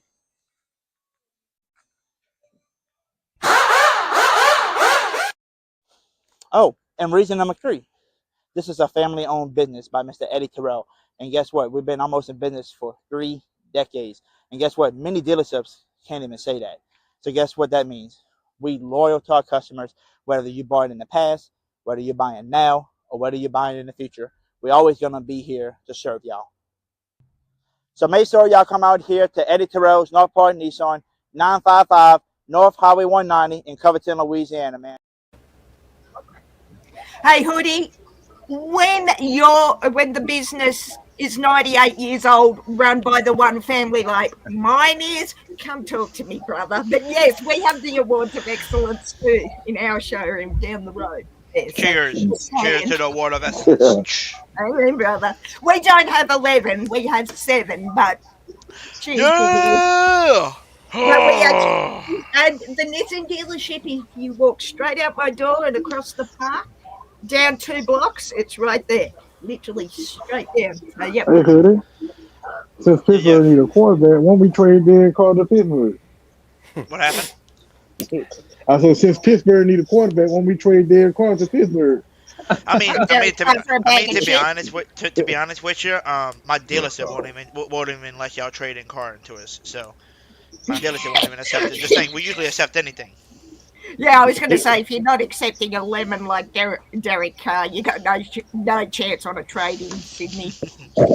I'll give him to Pittsburgh. They need a quarterback. I'll give him to Pittsburgh for free. Well, hang on, Sydney. Hang on, Sydney. Sydney, if I could ask, as the non-Saints fan in the building, what did Pittsburgh do to you to deserve that trade? Just asking. You sound a non-Saints man. Well, have a look at what I'm wearing. I'm blue and green. Blue, green, and 12. Hey, I'm not the only person that feel that way about Derek Carr. There's a lot of them do. But to answer Slim's original question, I'm taking Derek Carr with about that much to spare, brother. Not a lot of room to move, but you'd have to talk me into it big time. Wow. Derek Carr got one of our best wide receivers we have all the time. Michael Thomas hurt. He left. Now he's trying to get Chris Olave hurt. So we need to get rid of him before he gets. Yeah. Hang on. Just let me ask my friend here. Oh, excuse me. It's not me to hear that mouth. So it's Derek Carr and a lot of cursing. Yes, Derek Carr and a lot of cursing, but if you give him to Seattle, you're going to get him straight back. Just saying. You're not taking him back, Megan. No, don't send him to Seattle. Oh, actually, no. If you send him to Seattle, we'll pass him on to the 49ers, or we'll be well in our division. Oh, okay. I can deal with that. As long as he ain't in black and gold no more, I'm good. Yeah, as long as he's not wearing blue and green. I tried to give him a chance. I tried to give him a chance last year. I tried, but I just said, nah, he ain't wearing that. Like he didn't try to embrace the city. I don't even stay in New Orleans, but still you got to embrace the city when you want the city to like you. So he didn't try to do none of that. Everybody was like, most of the Saints was at the Super Bowl except him. You see everybody except him. Yeah, like, that's a good Facts, point. Sydney. Yeah, if you don't like the Facts. city, if Facts. you don't like the city or the team or the people, yeah, that's a good point. Yeah. It does. But at the end of the day, it don't sound like he's gonna be playing for us ever again. So that's a plus, But I'm giving Rattler the chance, and I'll tell Tyler, Yeah. sure, you can sit I behind him respect and that. learn too. Yep. I ain't I bringing you was in. I was so pissed off when you got I'm with you. I'm with you, Hooter. That's my starter right there, Spencer Rattler, because the kid got a bad rap last year. Everybody, he didn't win no game. What he supposed to win games with? What he had to work with? That's what I He was working going to with say. people. All or nothing. Yep. Yeah, Especially the old line. You gotta give him an old line. yeah. Well, that's what we're receivers coming saying off the in couch. Seattle. That's what we said last year with Geno in Seattle. How the hell is he supposed to win with no O-line and the bare minimum D-line? You can't. That's exactly it. Because they say the game is won in the trenches, right? You got to have an Yes. O line. Yes, You have 100%. to have a D line. So yeah, I understand that. Absolutely. O line and D line. That's why that's one. And if you're not going to build it, don't bitch that you're not winning. I would also say, excuse me. It's like the 12s last year. We're like, Geno's hopeless. Geno can't do anything. Geno's got F all to work with, people. Do you? They're making that I'm face. sorry, he I'm does. sorry. I'm not saying he would have done brilliantly well even if we had the trenches, but I'm saying what you're saying, Slim, about the trenches. Build first, add later. Don't add first and then hope to build, which is what Sorry, we've Meg. been. I'm laughing at Hoodie with that face, bro. I'm sorry, yo.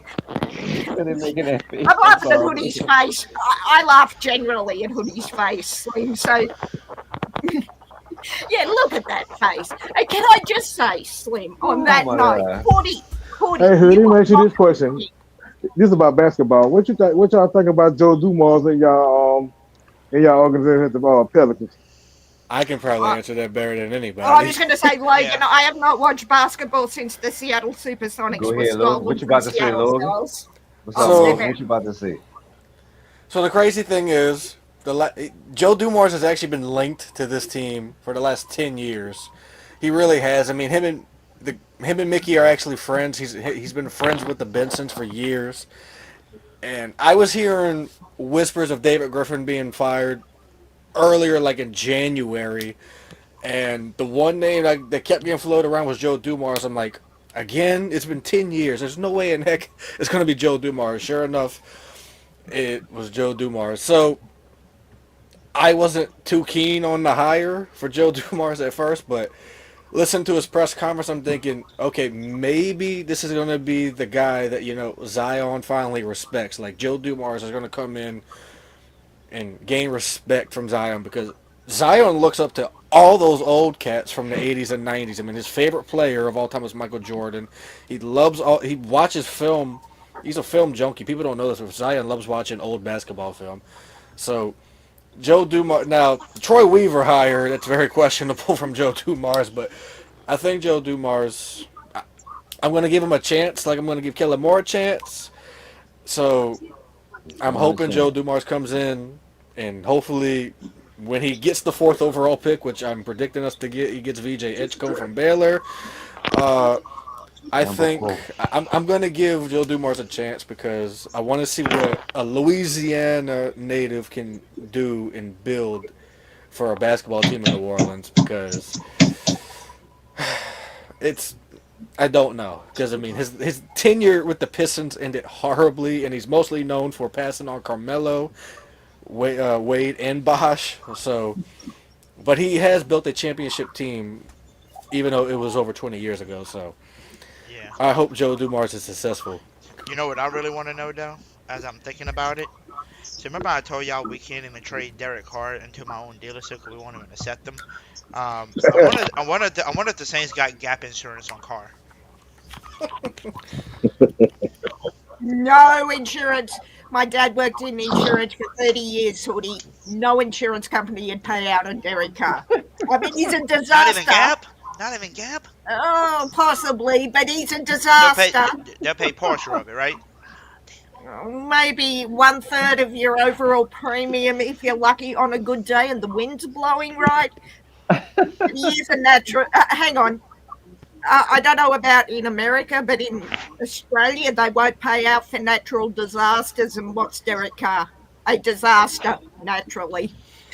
See what I did there, Slim? I thought you'd like that. You're right, Megan.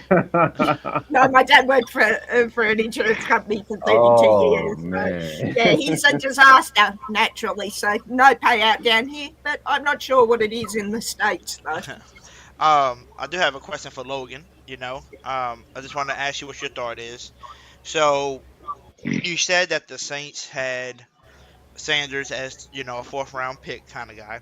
The man's still freaking there, and they see him as a 4th round pick. So now, if you got a really good quarterback like him that you're ranking as a 4th rounder, and he's got talent, and he's still there by the time you'll come back around again in the 4th round because he's just floating there for you. The question is, do the Saints become the first team since the Redskins in 2012 and go after 2 quarterbacks when they went for RG3 and then Kirk Cousins? Is that a possibility, or do you think? Because Cam Jordan tweeted it and said, "Do we become the first team tomorrow to do that?" Even Cam Jordan posted it. So what is it realistic? No, unfortunately. Would I like it to happen? Absolutely. But the one thing I was actually, like I said, been discussing and reading you stuff directly from a source, it doesn't sound like Shador's going to be a Saint. Tomorrow we're probably going to be looking at like maybe an edge rusher. Would love it to be David Walker maybe from Central Arkansas, but Shador just being floated out. I mean, I don't get why they grade him as a 4th round pick. I had him graded as a 1st round pick, which, because I mean, you really can't teach accuracy. I mean, there's one thing that the Saints have missed in the quarterback sense. Literally a first ballot Hall of Famer left in 2020, and that's accuracy. We've gone through Jameis Winston, who is not accurate, 30 for 30, and then, I mean, he wasn't the worst quarterback for us when he played here, but he wasn't the greatest. Then you get Derek Carr, I mean, kind of the same thing, erratic, all over the place, kind of like Jameis, not really accurate. So, and then you got Shador Sanders. He's a 3-level passer, and I mean, he literally, statistically, if you go look at the record books, went down as the most accurate quarterback in college football history. I mean, and he finished the season with a 74% completion percentage, and that's when he is basically having 4 to 5 linemen and linebackers in his face because his offensive line is horrible. So, I mean, he's throwing to Travis Hunter mostly, and then you got Will Shepard, who I absolutely love. I think is going to be a steal in the back end of the draft. But would I like him to be the 2012 Washington Redskins and double up on quarterback? That would be great, but I don't see it happening. I mean, it's pretty bad, like I said, when I was reading that, you have players on your team laughing at the pick. And the way that the source put it is, in football terms, they see Tyler Shugg as food, like fresh meat, and they see him as food, which means they can't wait till camp. I'll say that. A lot of the defensive players, they can't wait till camp because they're ready to see what Shugg's got. And, I mean, Derek's camp and apparently Spencer Rattler's camp was kind of chuckling at the pick too, for what I was told. So we're gonna see. Can I ask you a question though, Logan, as the non-Saints fan here? The Seahawks have him 4th, maybe 5th, or possibly undrafted. What made you think 1st round? Can you explain that to me? Because I know where we, as this team, see him.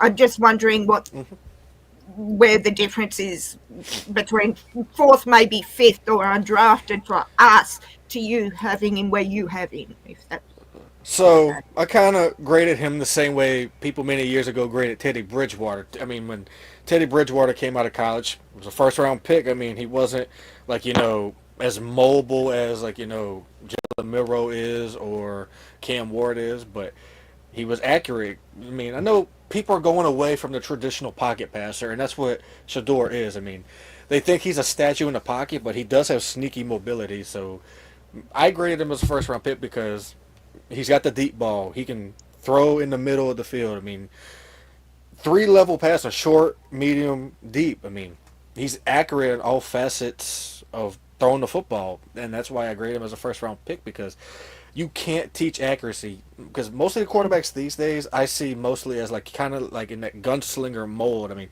I love Cam Ward to death. I mean, I loved him all the way back to his Incarnate Word days. I mean, what I'm seeing is a lot of people are going for more the gunslinger Favre type, but with Michael Vick mobility. That's the way the game is involved. Kind of like a Jalen Hurts. He's not Brett Favre in any means, but that's why I'm thinking many people have him graded as a 4th, 5th round pick because he did take a lot of sacks in college, but most of them wasn't really his fault. But for me, first round pick, like I said, you can't teach accuracy. That's the one thing. You cannot teach it. You can throw as many deep, but we've seen it for years with Drew Brees. He used to carve people up on those 10-yard passes across the middle, those 25-yard passes across the middle. Every once in a while, he'll get you on a deep ball because you got sneaky athletics. I mean, he had a sneaky good arm. So that's what I look at Shador. He's not Drew Brees, but I think he is a supercharged Teddy Bridgewater, and he's even reminded me of Geno Smith coming out of college, and Can I ask you another question to that? One reason I know the Seahawks have put him down the board is because we play in an outdoor stadium. You, of course, don't. You have the dome. Do you think that comes in? I know where I stand on him being probably, I was saying in our chat this afternoon, I see him going undrafted. Do you think that comes into play as a possibility? I mean, where he played at, I don't think stadium really matters where people take that into account because he played at Jackson State. That's outdoors, even though it's in Mississippi. And then you got Colorado, which is in the mountains, and that's outdoors too. Mile High State. Yeah, and then the Broncos play there in Colorado too, outdoors. But most of the teams that he played in a conference, outdoor stadiums, a good bit actually.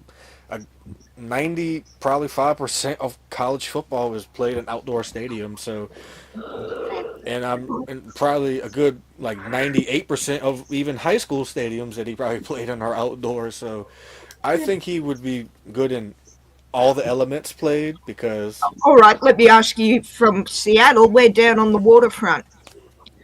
Well, not exactly on the waterfront. We're up from it, but we get the sea breeze. I'm not saying I disagree with you putting him as a first rounder. I'm saying from Seattle, I'm talking purely from a Seahawks perspective, why we've got him 4th, 5th, or possibly undrafted. I'm not disagreeing, all of that makes sense. But one reason I know we dropped him as far as we did is because we play near the water. We have the sea, we have the breeze coming off the water, which will cut you in half in summer. But trust me, I was there in October, and it was freezing in October. And that we have a specifically designed stadium for acoustics that does affect the wind. That's why I have him where I have him. As I said, I think he'll go undrafted.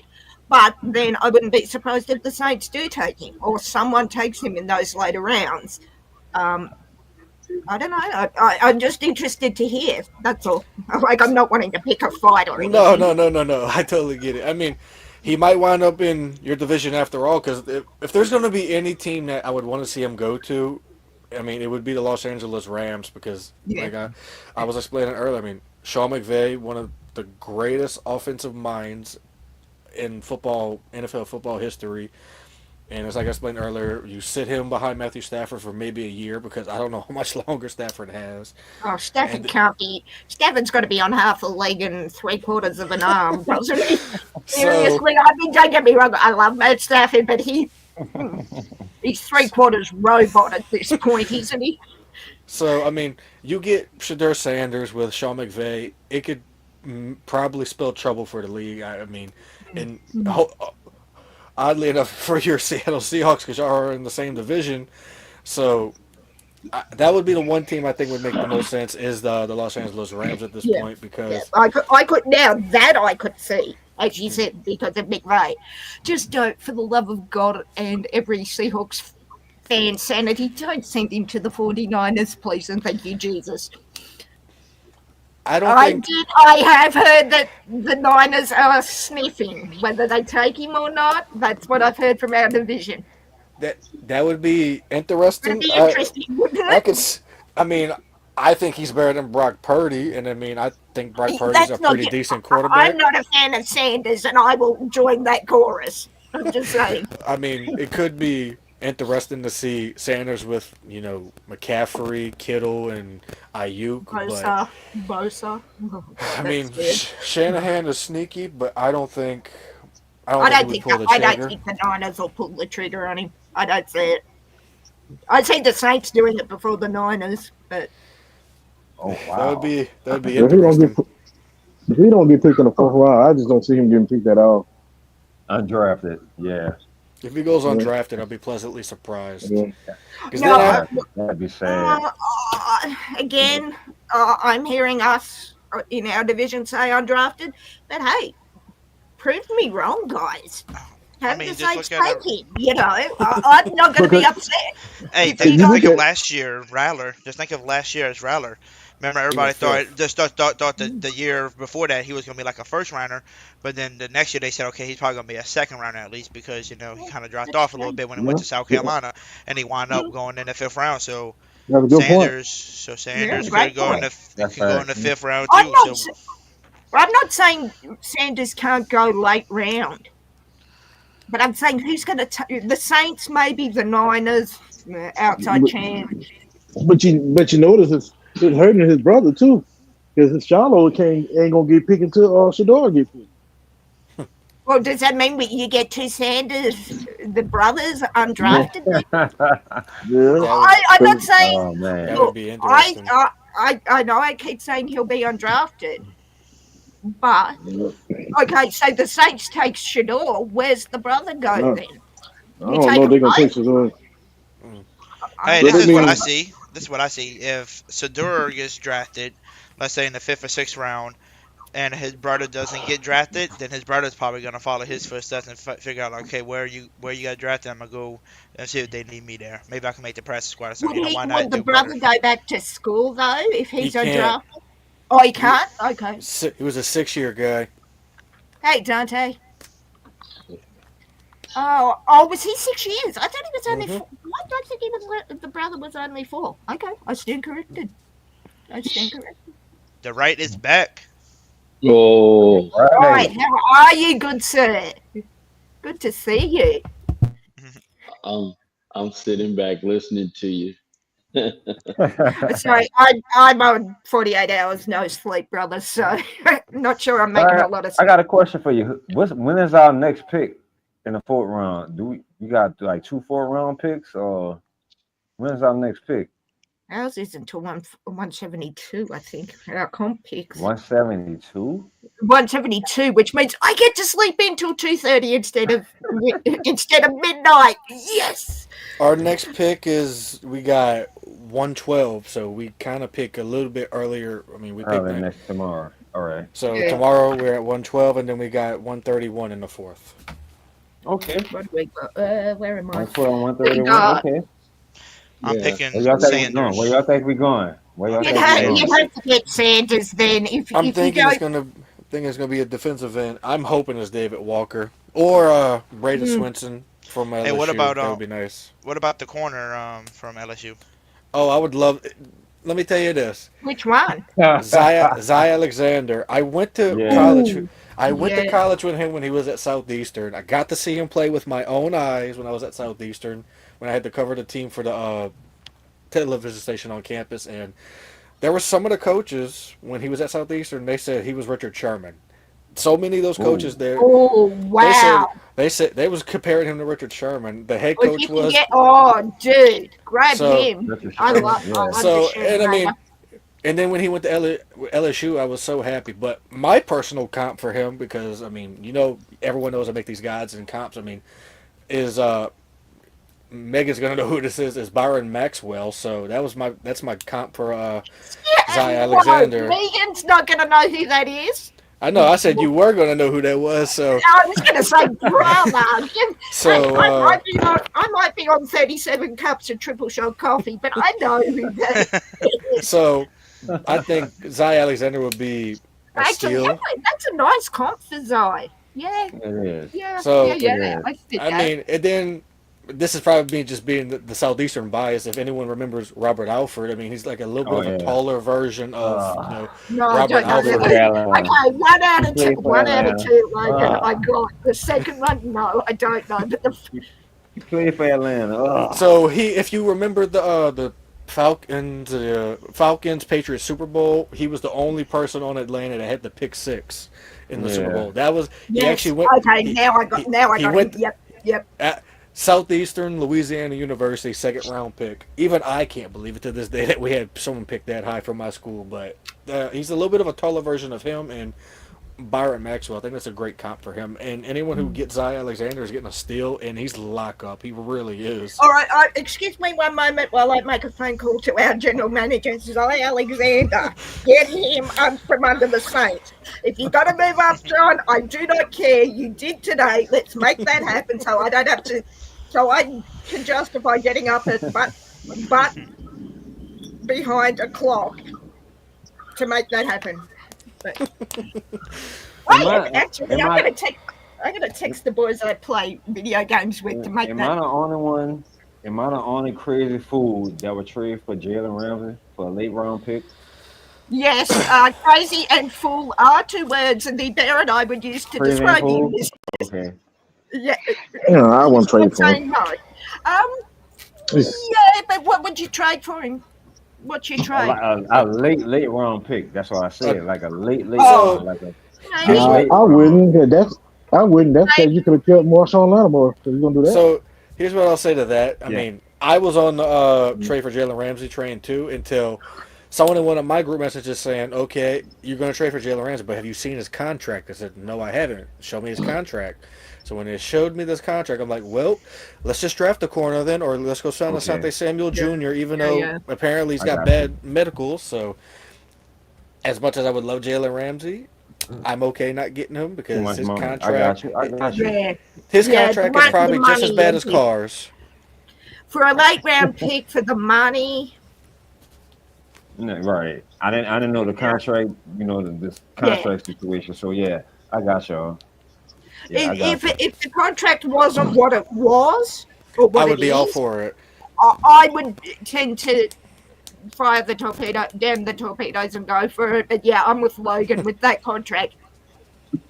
I got No, you could talk me into it, but I'd want more than I'd want more compensation than a late rounder. Right, I got you. Yeah, we might can call the Seahawks and see if they want to give us Devin Witherspoon for corner. We need a corner. You can take Devon with a spoon, but I will have every pick in your drafts or every first and second round pick from now till about 2050. Well, I was going to give y'all no, Derek Carr. No, John said no. Sorry. You'll give you Derek Carr and some gumbo. Give you Derek Carr and some gumbo, man. And some crawfish, and some shrimp, and some crab legs. Throw all that in there.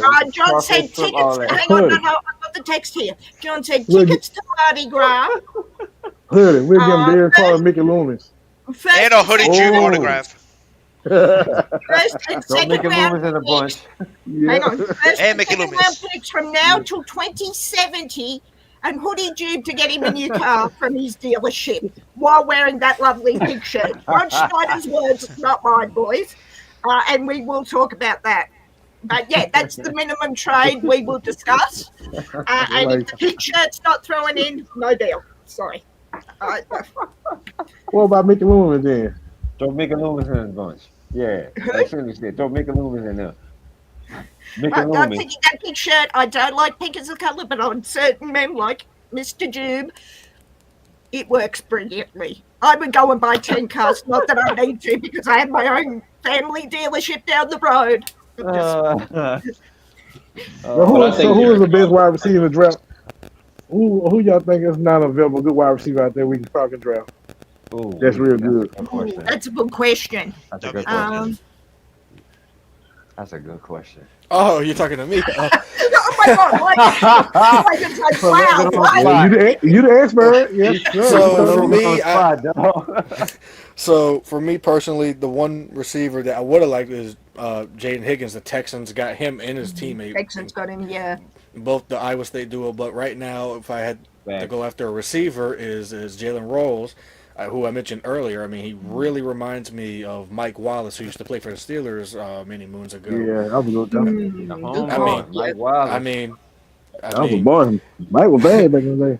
Oh, yes, he was. I mean, if you get Jalen Rolls, I mean, you have him, and then you would have Chris Olave, Brandon Cooks, Rashid Shaheed, and Bub Memes. Bub Memes. I think Bub Memes is going to be really good because, I mean, the one thing I can say about Bub Memes is he was a Louisiana Tech guy. One of my friends, Calvin, who some people see me interact with on Twitter a lot, who's one of my dear friends, played with them at Louisiana Tech, and when we drafted him, he was so excited. I was like, okay, well, can you tell me about him? He was like, dude, he catches everything. He is such a tough guy. I mean, he says we used to hit the heck out of him in practice, and he would just get right back up.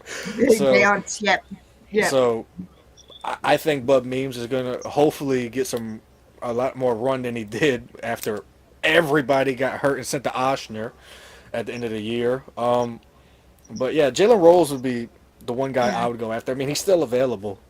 And then, I mean, you also Where do still you need... think Rolls will go, though, Logan? If he's still available? This is probably... I mean, I think on my draft, I had him going in the 4th, 5th round. So this is probably his... So it's about where you thought. This is probably about where he's going. So, I mean, I would take him here. You have 2 picks to get him. And if you don't take a receiver in these rounds, then I would probably take an edge. So that's all we got left is 2 more picks. We have in the 4th round. We have a bunch more picks. I can. We've got a heap too. I can probably read them all. I can read off the picks. Is going to be interesting. So let's see. How good is our defensive coordinator? Because that's our biggest problem is defense to me. So he was the Chargers head coach. Yeah, Staley. Let me say this. Who have you got? Who have you got? We got Brandon Staley. He was the former Chargers head coach. Yeah, okay. Now that Chargers reference makes sense.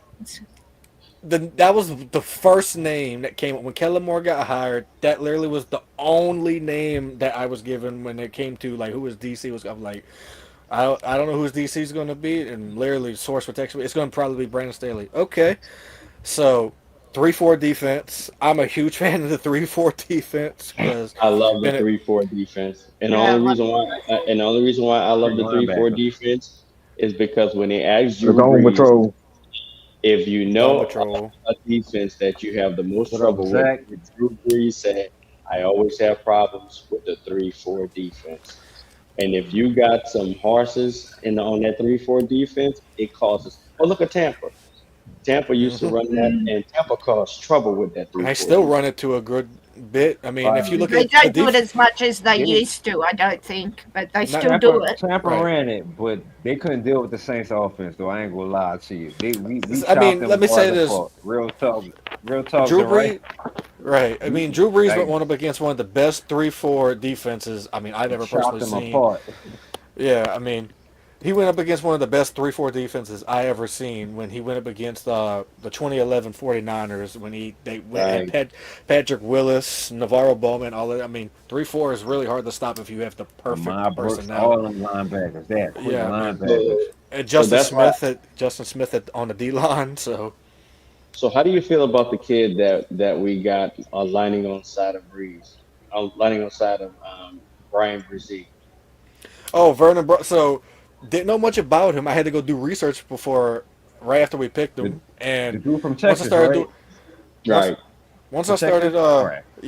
once I started doing research on him, I'm like, okay, he's a Bo Davis guy. Bo Davis coached him when he was at Texas before Bo Davis left to go to LSU, and he's got the nose tackle size. And after doing, I think it's going to be a good pick. This is, if Bo Davis is making this pick, I'm okay with it because Bo Davis, in my opinion, was, when he's in college football, the best defensive line coach in the country.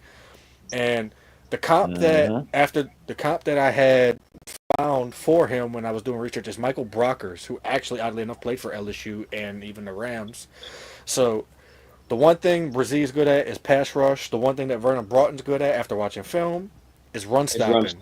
Run stopping. So you got both a pass rusher and a run stopper. And I think Vernon Broughton's the perfect size for a nose tackle. I mean, 6'5", 311. 311, 313. I mean, perfect nose tackle size, especially in the 3-4 defense. So, bro, I think it's going to be really well. I'm not mad with him. So when you're talking about him, Brzee, and Saunders in the front, or Cam, and then you put Chase Young, Granderson. Oh my goodness, bro! And Gasho. Don't forget about Gasho. We got Gasho too. That's I forgot. Don't we got another defensive tackle they drafted last year? He was hurt most of the year. Oh, Christian Boyd. Boyd. So we have some options. I Where don't he know from? Christian Boyd. I think he was from Western Illinois. It was one of those small schools. I believe it was Western Illinois. I'm not entirely sure. So all we basically have to do is just make sure that our back half and our linebacker core, because I'm really not sold on Warner. He disappointed me. Oh my goodness. I mean, with this 3-4, I'm curious to see what the linebackers are going, because I mean, I would have loved G. Hyde if they would have traded up to get him, but they didn't do that, of course. But oh wow, yeah. I mean, you got Werner's that's probably going to be playing outside. DeMario's going to be playing inside, but what makes me curious is you still need another outside, another inside backer. I don't know if Jalen Ford's going to be that guy because we drafted him last year. That's right, we sure did. Yeah. And he's another Texas guy, so Bo Davis is familiar with him too. But what about Willie Gay? What's that? What do you do with Granderson? Granderson, I mean, the one thing, we got a good problem. Brandon Staley has a good problem. I mean, you have depth, and now you can go into those NASCAR packages. You don't have to necessarily do a true traditional 3-4 now. I mean, you can do right. the 4-2-5 in those NASCAR packages, a 3-3-5 if you wanted to. I mean, you got Granderson, Chase Young. I mean, you even got Cam Jordan still. If you want to, maybe Foskey's that outside linebacker in this 3-4 defense. We don't know because they didn't resign Willie Gay. Willie Gay's in Miami now. So really? He a Dolphin now, for a 1-year deal. Yep. Might be the defense where we see Isaiah Foskey finally become what he was supposed to be. When did that happen? The move to Miami. Sorry, I know I'm Seahawks time. He only signed a 1-year deal. He only signed a 1-year deal and he left. When was it, guys? I know I'm on Seahawks time here, but I didn't hear that happen, did I? It happened in March, I believe. I was about to say, maybe like a month ago. Okay, so it's free agency. Okay. Yeah. Wow. Willie Gay's out of here. Yeah. Mm-hmm. So it's gonna be curious. I love the 3-4 because I mean my favorite player, even though I didn't really get the chance to see him play, but my favorite player has always been Ricky Jackson. I even wore his number when I played ball too. I got my number. And I even wore 51 because of Sam Mills. Him and I was the same height and same position. So all right. I think 3-4 is going to be great. To Logan's point, and I know he about to end the stream. Who is your favorite player of all time? And you have to choose one. And it can't be Drew Brees. It can't be Drew Brees. Well, oh wow! Way to make that hard. There's mine. And for you, Megan, it can't be number 10. Oh, easy. Okay, fine. 80. Steve Largent. 4 jerseys in the closet. I already Steve knew that Largent. one. I knew that. Well, I mean, I already said mine. Mine, Ricky Jackson. Jackson. No knee pads, no thigh pads. Just went out there, absolutely killed people. And even after he got in that horrible car accident, wore bolts, nuts and bolts in his head, wore a custom helmet. I mean, he was the franchise sack leader until Cam Jordan broke it. So, I mean, that's my favorite player. What about you, My Sidney? favorite player, my favorite Saints player of all time, Traquan Smith. Okay, are you trying to be funny there, or is that a true answer? Because that's not the right answer. Oh man, that's a good one. It just made me laugh. I'm gonna say Joe Horn. Joe Horn. Okay, Sidney said Joe Horn. All right, what about you, Slim? I love Joe Horn. Hold on, I gotta catch my breath. Hang on, he's laughing so hard he's peeing himself. Hey, the bear does not need to see this, Mr. Slim. I'm sorry, man. Yo. The bear does not need to see or hear this, gentlemen. But the bear's not wearing pants, so, you know, it's pants off Tuesday here, clearly. Pants off Saturday. I'm sorry, yo.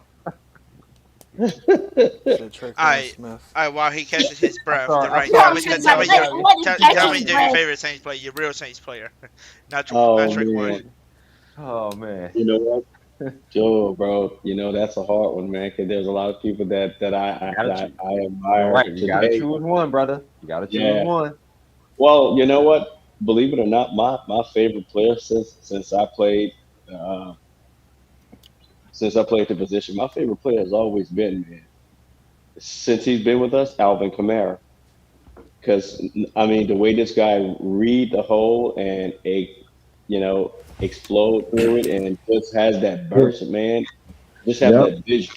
You know, ever since I saw him in a preseason game when he played against San Diego, I said, "Wow, this dude is different." Yeah, he don't get the credit he deserves too. So it's Alvin Kamara, man. Kamara don't get the credit he deserved though as a running back. Let's see what Slim says. All right, Slim, take a breath before you laugh again. My pick. Traquan Smith.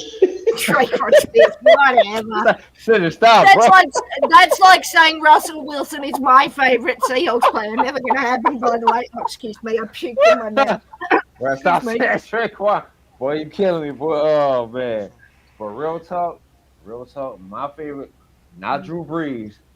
He don't, and we talk about don't get no respect, no credit he deserves. He should be a Hall of Famer, and he never made a Pro Bowl. Marcus Colston. I actually knew he was going to say it. Yeah. Who was it, Slim? Marcus Colston. Yeah, that's a good choice too. Yeah. That's my favorite. Outside of Drew Brees. Never made a Pro Bowl. No respect, no none of that. He just came to work. He set franchise records and not get recognized enough. Come on. Marcus Colston. That's me. Yeah. Zach, I heard that Mr. Toast, according to Zach, is your favorite player. Slim, confirm or deny? I heard something like Mr. Burnt Toast. Man, hold up. Mr. Burnt Who's Toast. that, Zach? Hey, for the non-Saints man, Zach, who the hell is that? Don't do me that, bro. No. My Fred Thomas. Not Fred Thomas, man. Don't do me that, Zach, bro. No. Okay, for the Seahawks fan here, that's going to need some explanation before Look, Slim we could have went to dies Super of Bowl way for now. One for Fred Thomas. It's a long story, Megan. It's a long. Oh, okay. I'll wait for the next one. Okay. Come on, Zach, bro. Don't do me that, bro. Come on, Zach. No, actually, I heard that. Come on, bro. Hang on, time out. Slim, he said it was your favorite, but I heard it was his. I'm just saying. Oh, okay. We're down. We're roasting people now. All right. I want that story explained at some point when Hoodie doesn't have to get up and go to work. Yeah. Okay. All right. So now I'm explaining my favorite player, probably of all time. All right. It has to be somebody that was so good, especially when he played with Drew Brees. Really talented, hard to guard. Played 2 different sports, very athletic. Actually came back and he was still in the NFL, and that's my guy Jimmy Graham, man, one of the best tight ends we ever had. Yep. I respect that. Jimmy. Yeah, I respect Jimmy Graham a lot. Yep. So that'll be mine. But I don't know, man. I got a thing for Traquan, bro. Traquan. Man, y'all gonna stop, bro. I have seen Slim die laughing, but that took that to our even the bear just said, "Is Mr. Slim okay? I think he's going to die laughing." Hey. When the bear calls it Slim, I'm just saying, we're concerned for your mental health and your well-being, sir. Well, the bear is deeply concerned about your mental health, sir. Well, I want to talk to everybody real quick and tell everybody that tomorrow night when I get off, we should be able to go live again. I'm gonna be live. I don't know about Logan. Logan might be free. We'll see. But we can talk about I'm gonna be dead because I need to see how that went. So we'll see who we pick up the rest of the draft, and we'll possibly go live again tomorrow night and talk about it all. But I want to thank everybody for coming on, by the way, and talking it up. Thank you for everybody that came in the chat. Make sure y'all hit the like button, hit the subscribe button if you are new, and also if you are watching this after hours, after we go off live, comment down below. Let me know what y'all think of the picks that happened so far. I like most of the picks besides pick number 40 because I think it was a waste of a pick. We could have got more talented players. So at the end of the day, it is what it is. We can only say go Seahawks because we got Miss Megan in the building. And also, we always tell everybody who what? Who that, baby? Y'all know it. You heard him. Who that? And we're going to end this podcast with a nice sponsor video from your boy Hoodie. What is this? We want your vehicle. Ask your service advisor for an appraisal today.